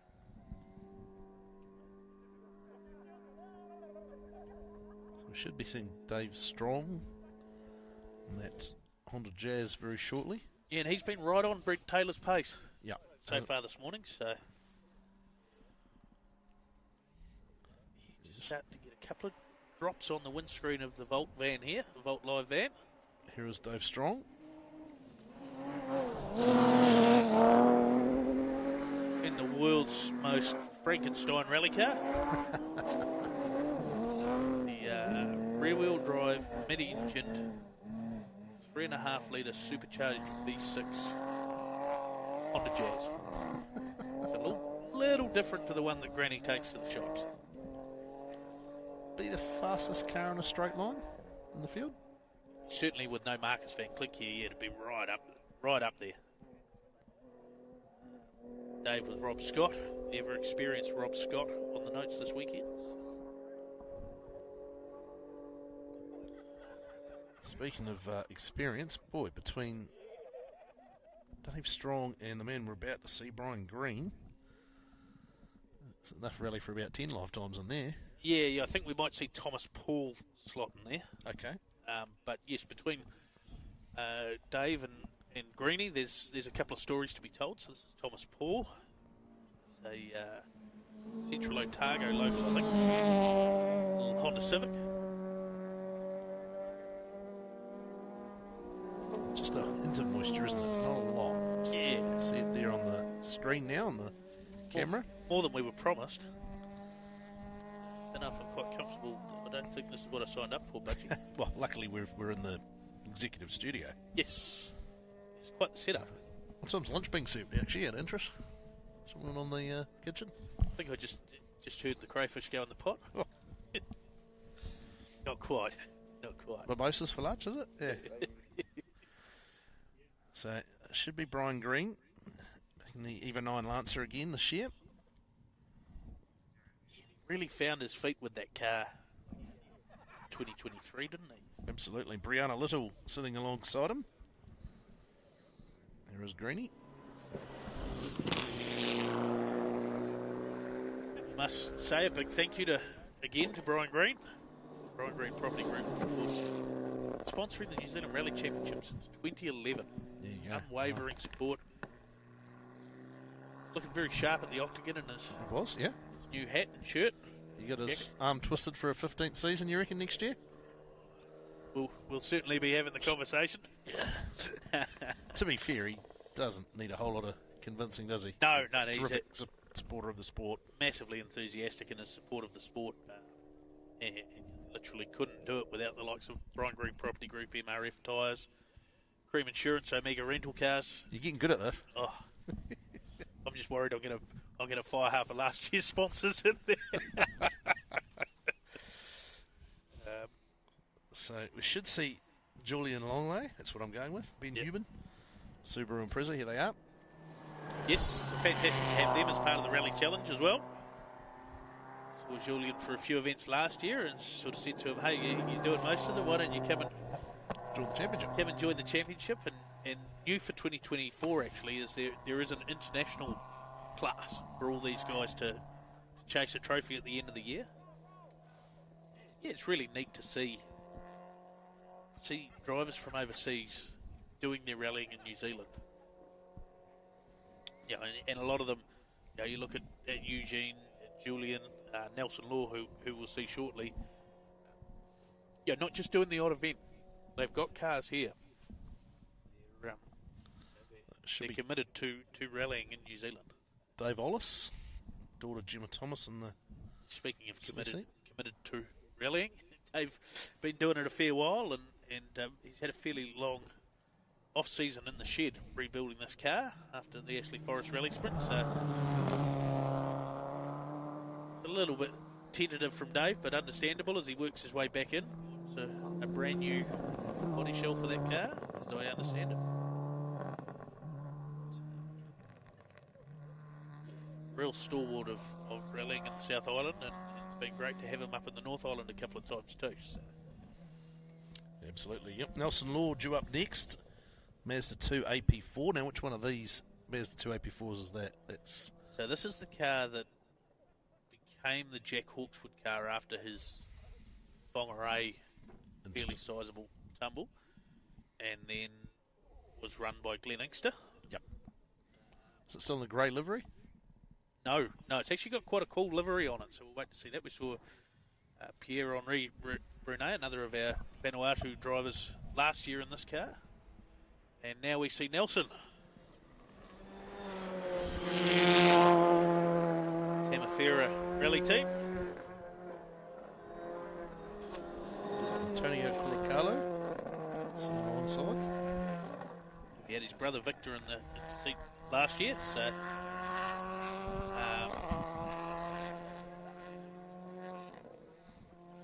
very much the theme of that livery, isn't it? Yeah. Similar to Jack's one. Yep. Yeah, notice too the wipers were going reasonably heavily on that car, so obviously just starting to come down a little bit more. Hopefully it doesn't get too heavy. I mean, when you look at the road surface, it's just about in perfect condition, and really the rain over Ricky's done nothing more than dampen the dust and sink some of the stones down into the surface of the road. Tim Mackesy, is it? Yeah. No, that's Gavin Feast. That's Gavin Feast. So another of the rookies in the Brian Green Property Group New Zealand Rally Championship, running in the Rally Challenge class. This car seen previously in the hands of Dylan Thompson. Yep. Mike Yuck. New livery on that car, amongst other things. Great to have Gavin as part of the championship with Matty Hayward calling notes, so I'm sure that those two boys will be having a barrel of laughs. Yep. So you just jumped the gun there. Tim Mackesy, Jack Stokes due through as the next contenders in that New Zealand NZRC two-wheel drive class. Yeah, Lucas Ramsey in amongst that group as well. So Tim not in the car that he was hoping to be in this weekend. Bit of a paperwork issue with importing. Is it likely we see that at Timaru? At this stage, we were joking about it last night in the Octagon. It's probably likely the paperwork will come through on Monday or the Monday after Timaru. Or when you wait on government departments, they don't necessarily work on. I need this car for the rally this weekend, unfortunately. So yeah, real shame for that team. Great to see them in the new car when they finally get their hands on it. But in the meantime, the R2T, which is for sale, is not a bad backup option. Tim did say to me, "Oh man, it's just had the big clean and all those things that you do to get a rally car ready for sale. So me, or is there a little bit of a gap here? There's a little bit of a gap.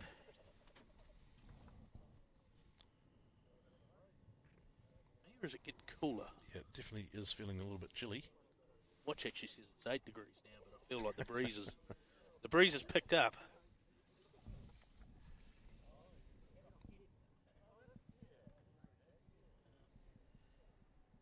Potentially missing a split time there for Caleb McDonald.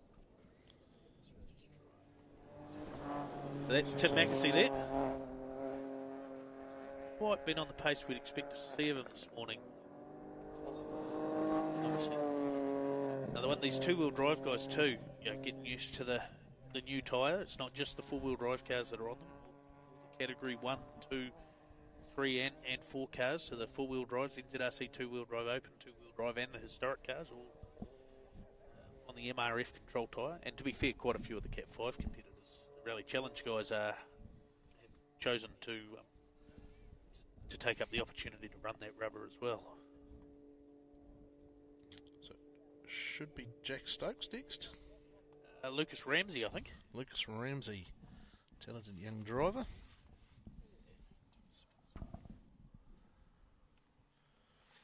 Here is Lucas. Oh, yeah, Caleb McDonald's split's coming through there now. So. Crisis averted. Lucas and Olivia Robinson. Now that's quite committed. Well played, that man. You see the drops of rain on the camera facing that direction. It's got a little bit darker too, noticeably darker since we started. Hopefully we don't get too much rain. It's not too bad over there.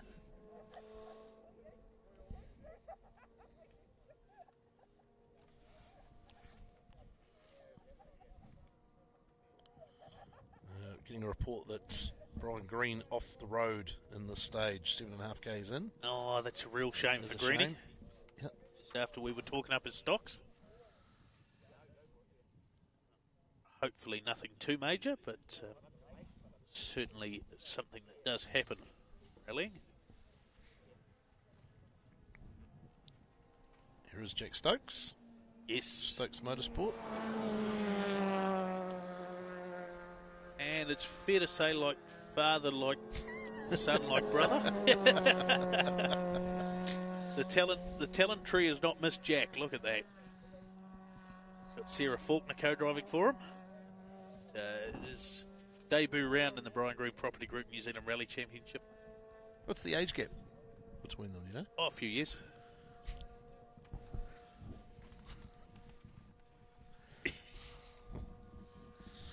Sarah, the co-driver, is a little bit of an age gap there, but great to have that experience in the car. Until you said that she was old. Said she was older than Jack. Tell the whole story or no story, Budge. Oh, I don't know what you're talking about.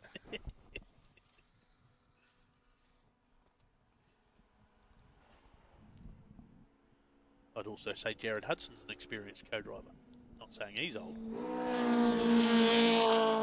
We see Kerry Sloan, Henry Raymond in the little Toyota Starlet, 1600 powered. Bit of a rocket ship. West Coasters as well too, aren't they? I think. You've got the list that's got that information on it, Budgie. Well, to be fair, I don't exactly know where that little town is. I think it's the West Coast. What's that little town, mate? Dunsandel? I believe that's East Coast. Is it? Okay. Wait. Oh, there you go. Okay, thank you. Well, Henry Raymond is from Coomera, so I know that's West Coast. So yes. I'll roll with that. Yes. Right. And in today's geography lesson with Dale Budge. I host quiz nights. It's a thing, right? I host a couple of them a week, and some of it sticks and some of it doesn't. Ever been to Dunedin? Yeah, I've been to Dunedin once or twice. Just out of Auckland, eh? Yeah, close enough. Yeah. We see Neil Dodds, Rachel Dodds, the turbocharged Toyota 86. Certainly helps get that thing up the hill, doesn't it? It certainly does. Plenty of wheel spin. Spinning a bit of flame out the back too. Artistic effect. It's just getting a bit darker and we're seeing it a bit more. Yeah.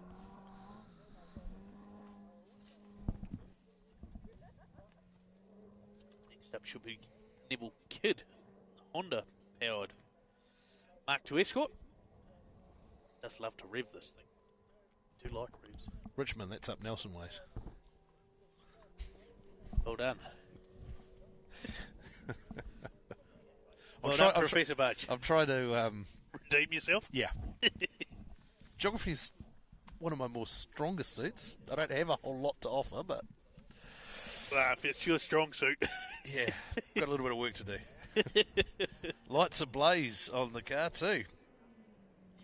It's great to see Nev make the big trip down the island. Because we're in Dunedin, that's the bottom of the South Island. Not quite. Not quite, but it's Southland. Yeah, but it's a fair way down. See, one thing that used to frustrate me from my radio days, given the weather forecast, rain south of Southland. There is nothing south of Southland. Southland is the bottom. Yeah. Auckland Islands or something. Yeah, there is Stewart Island. Well, isn't that part of Southland? Stewart Island? I'm pretty sure it's part of Southland, isn't it? I think it's Stewart Island, to be honest with you. But Neville Kidd certainly cranking along in the Mark II Escort. Great concept putting the Honda S2000 running gear in that car. You know, you look at the PDA Escorts, they are beautiful cars, just in case I haven't mentioned that. But they are getting dearer. So this will be James Worker, another new to the championship. Mags Marshall co-driving. It's the ex-Josh Marston car. Sitting in third in that class coming into this stage. Busy lad is James, but great to have him as part of the Brian Green Property Group New Zealand Rally Championship. So the first cars we saw would have completed the middle loop by now, back to service, Andrew Graves and the like.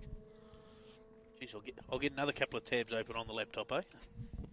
Get some more results coming in. Try and keep up, but James we've seen with a few cars. He's actually got a championship winning car in the shed as well, the ex-Bruce Herbert Evo 6. But has committed to the R2 Fiesta, the NZRC two-wheel drive class for 2024. Just won the Nigeria lottery again. So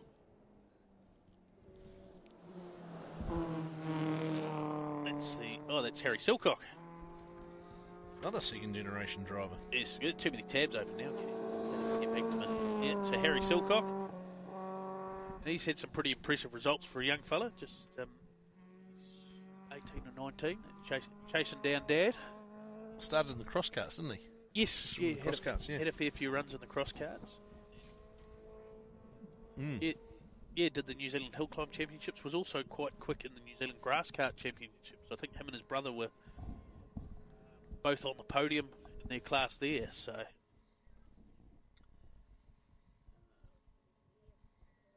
So from a championship perspective, getting close to see the Willie Halls. Yes. The open two-wheel drive class. Jared Parker still to come as well, the defending champion in the Rally Challenge two-wheel drive class. That is Willie Halls. On cue. Jason Dwyer, his co-driver. Got a good throaty exhaust note to it, that car, doesn't it? Yeah. Big central exhaust. Willie he's an engineer by trade and a tinkerer. Loves engineering his rally cars, and it's great to see that. Nice looking car, well presented car as well. Yeah. It's not quite number 8Y mentality, but the ability to go into your shed in New Zealand and build a car and tinker with it. Yeah, same engine as the H6 Imprezas that we saw earlier on, and also Brent Taylor's car.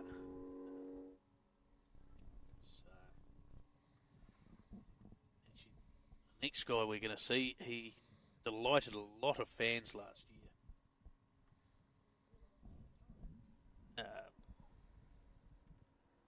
Braden Kendrick was over here with the V8 Commodore, and it's not him at all.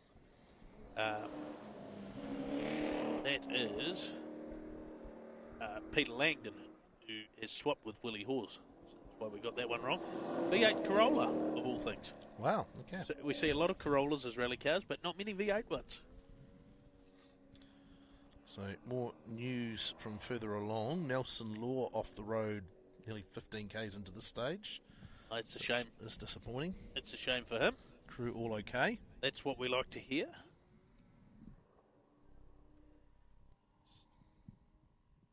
Looking at some stage times out of stage 4, and it looks like Ben Hunt might have finally got his finger out. 9 minutes 20.6. 21 seconds faster than Robbie Stokes, potentially. Wow.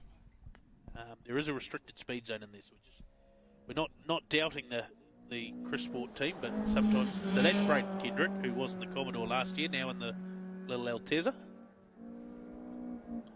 Slightly different car to drive on these roads, I would have thought. Yes. I think there's probably a few times now where he's wishing he's got that. The grunt? Yeah. The LS1 rather than the 2-litre beams motor.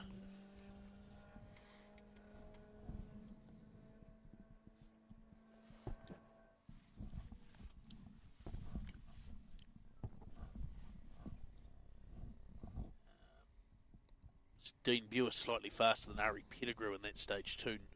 Both of them still not quite keeping up with Chris Meek, but a pretty impressive performance. Andrew Graves taking 2.6 seconds out of Meek in that stage. Wow. So, yeah, we will see. Peter Sims, is it? Yeah, that's Peter Sims. Yep. Ex-Dunedinite. Now lives in Australia, comes back for this one pretty well every year. Dave Rudham co-driving for him. Down to around 15 cars to go. Next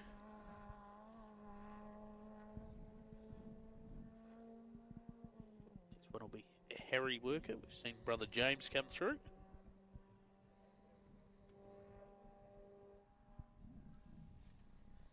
Kyle Percival co-driving for him, who we saw with Grandad Murray last year.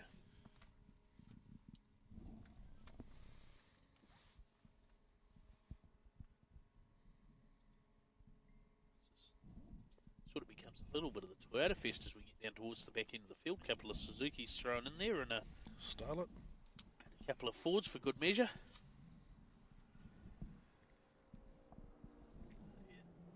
Harry Worker.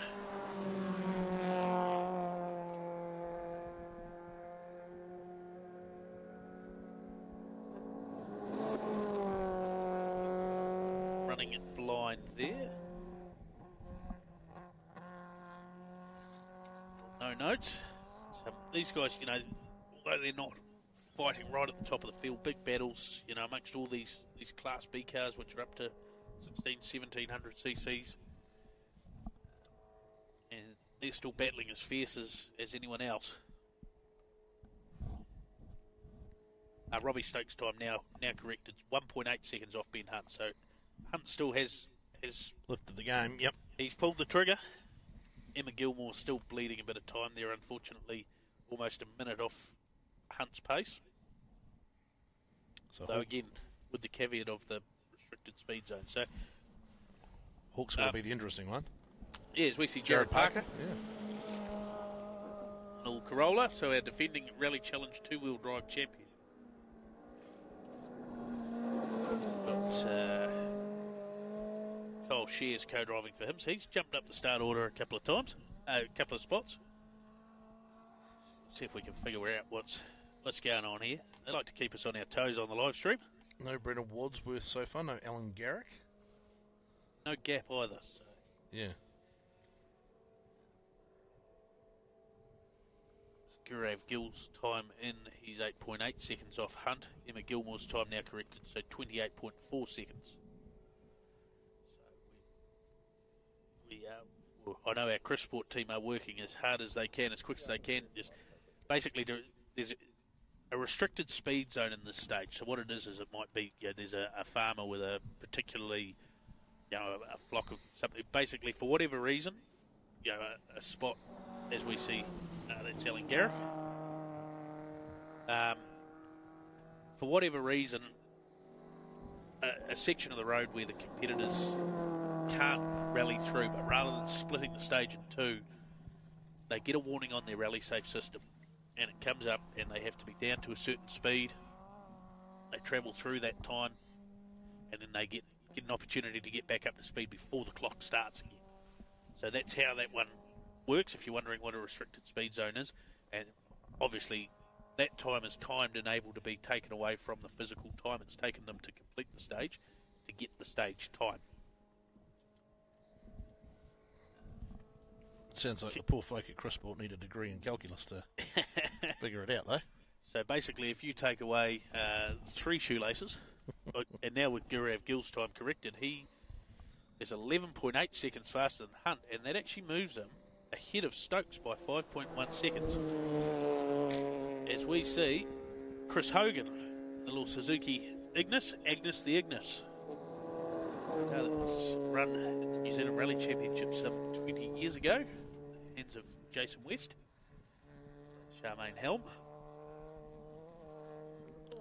Getting a little bit chillier out there, is it, Constable Galbraith? It's a nice jig you're doing, mate. It's Michael Flatley impersonation.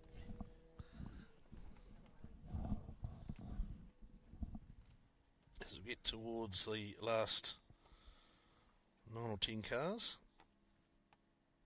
Next up we should see, I think, Daff O'Rourke, Terry Taylor. Another all-female team. R2 Fiesta. Is that them? I don't think that's them.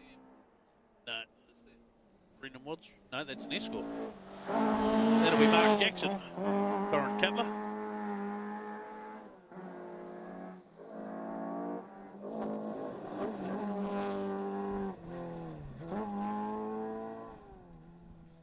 Great to see another. I'm sure that Marcus Van Klink has taken great joy in seeing all the Mark II escorts out there. So the afternoon stages, 3 of them, 2 through the forestry area, well, through the Waipori Gorge region, one of them. Yeah, the one called Waipori Gorge just runs through the Waipori Gorge, Budgie. That one. Yep. City Forest. The other stage. They've been using that one for a while. That's actually caught a few people out over the years, the Waipori Gorge. Certainly has. And then the tarmac super stage to finish, 2.5 or 2.15 kilometre long stage. You'll be in Dunedin. Bringing that one to everyone, won't you? Yep. You see Keith McElroy, I think. Car number 220, James Hunter.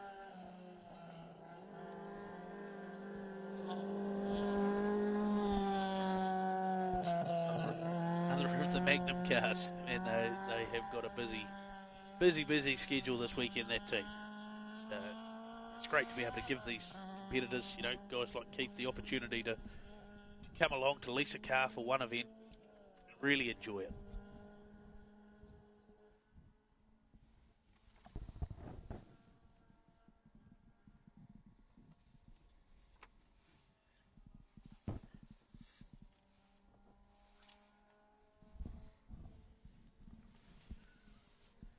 The next one we think we might see is Murray Christopherson, running off this morning's start list, so trying our best to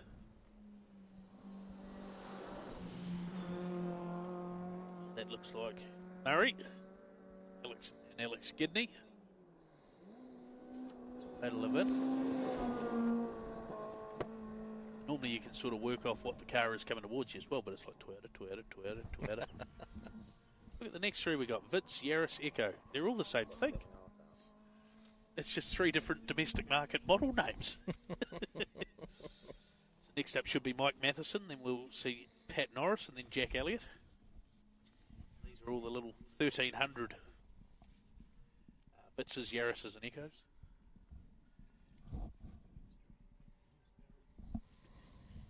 Mike Matheson's car's been breathed on a little bit by the engine fairies. He'll probably be, although he did say last night, top speed is 133 kilometres an hour. So I suspect there's a fair bit of rev limiter time as we see Mike and Gordon Legg still struggling up the hill. It is a long day for these 1300 competitors. But again, they've got a class that they can run in where they're all, they're equal. So a small issue, reports of a small issue for Zeal Jones. Rear diff. At this point, able to continue, but not at 100%. Yep, but he can do the sensible thing. He can... It's all about being there at the finish. Times now. Next one we're expecting to see from stage 4 will be Todd Borden, I think.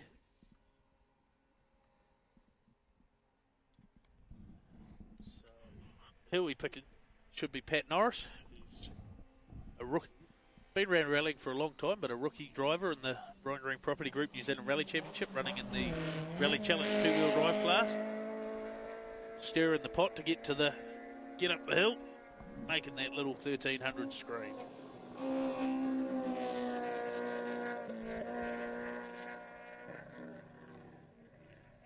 So Jack Hawkswood's time through. He's 1.5 seconds off Gurav Gill. So 10.3 faster than Hunt. 12.1 faster than Stokes to maintain his rally lead. Now 20.9 over Gill, and from an NZRC point of view, 26 over Stokes. So just starting to edge that out a little bit, isn't he, Jack? He is. It's been a terrific morning so far for him. So we just tick over to the afternoon. Indeed. Good afternoon to you all watching at home. Hope you're enjoying the coverage, which is brought to you by Brian Green Property Group, MRF Tyres, Cream Insurance, Omega Rental Cars. We see... That one's the Echo, that's Jack Elliott. Looks exactly like the previous car. Previous one was the new shape.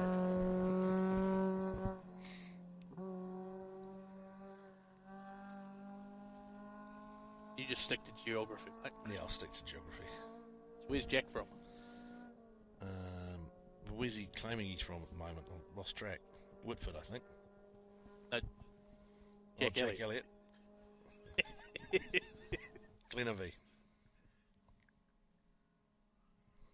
And where's that? North Otago.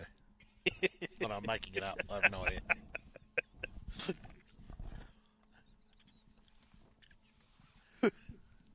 I'm right though, aren't I? Yeah. Just north of the Waitaki Bridge, we're told. Mm-hmm. We see Bridge is still there, isn't it? It's not a Suzuki Baleno. See, I'm well confused. George Simons. Yep, George Simons, Jamie Donaghy, old Corolla FX GT. I know where Queenstown is. Yeah, you've been there before? They got that one sorted. I think we're flying into there when we go to Otago, aren't we? Yeah, flying there for the Southern Lights Rally. Pick up our Omega rental cars and cruise in comfort. So some good news. Bryn Jones will rejoin. Oh, fantastic. After that opening service, so that's great to see him out there. Still a chance to score some points. There will be a power stage today for the Cat 5 competitors, the Rally Challenge competitors. Power stage will be Curry Bush for the Category 1, 2, 3 and 4 competitors. So there's not a heap for Bryn to gain apart from a bit more mileage, time on the tyres. Points tomorrow though, right? Points tomorrow. He can get day points, power stage points. This one will be... this is the Suzuki Swift of Kamito Kondo. It's Simon Bell's friend, isn't it? Japanese driver. Yeah. He was the guy that Simon had on the live stream a couple of years ago. I want to say out at Te Hutawai. I don't think so. I think that might have been... We're getting confused. I might be getting confused. It does Yes. happen. He's been here before though, hasn't he? He's done Otago a few times, sure. Couple more cars? Couple more, yep. Haven't seen Daff yet. No, so Daffo retired touring to stage 2 with a throttle problem. Oh, that's disappointing. That is disappointing. Craig Cormack retired after this stage with a mechanical issue. Jason Keach, we've lost, has thrown a belt in stage 2. And then we've covered off already Brendan Mitchell, Steve Cox and Bryn Jones. Is this Kevin Brocky, maybe? No, this will be Kevin Priest, Trevor Corbin, little Suzuki Baleno, one of the old Cup cars. One make series from 1997 that was introduced.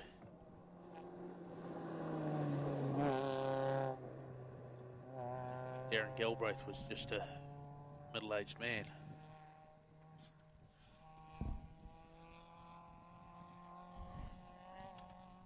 He's claiming he was 19 back then. I was 8. Yeah, on Budgie. I'm not playing this game. Age yourself. I'm in between you two.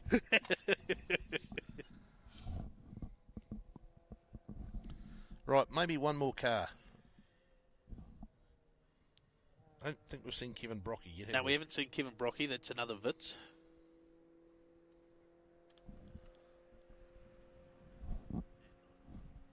Hear a rally car? Yes. Yes. And Kevin Brocky. Got one right. How good's that? Wing on there. That'll be doing a fair bit, to be fair, on these high-speed roads.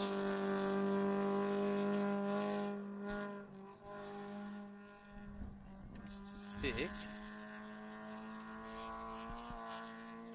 is a long-time camera assistant, so a few people have to do the heavy lifting now because he's gone rallying. I think that is just about us. Wrap up the coverage with thanks to Brian Green Property Group, MRF Tyres, Cream Insurance and Omega Rental Cars. Make sure you tune in later this afternoon for the Dunedin Street Stage. Yep, But looking you'll be... forward to that. Oh no, we got another rally car. Here we go. Someone's made a liar at us. Brendan Wadsworth. Noel Maloney. So obviously they've had a few issues running a little bit late of seeding, but still in the rally, and that's the main thing. But you do tune in to watch that Dunedin Street Stage. It's one that rallies have not been won on, but they have been lost on. Yeah, I was just going to say there's a little bit of a bite in that if you don't give it the respect it deserves. Exactly, yep. So we will see you then. And in the meantime, as I said, thank you to Brian Green Property Group, MRF Tyres, Cream Insurance, Omega Rental Cars. We wish you all the best for your rally following throughout the day, which you can continue to do on Chris Sport. And we will see you this afternoon.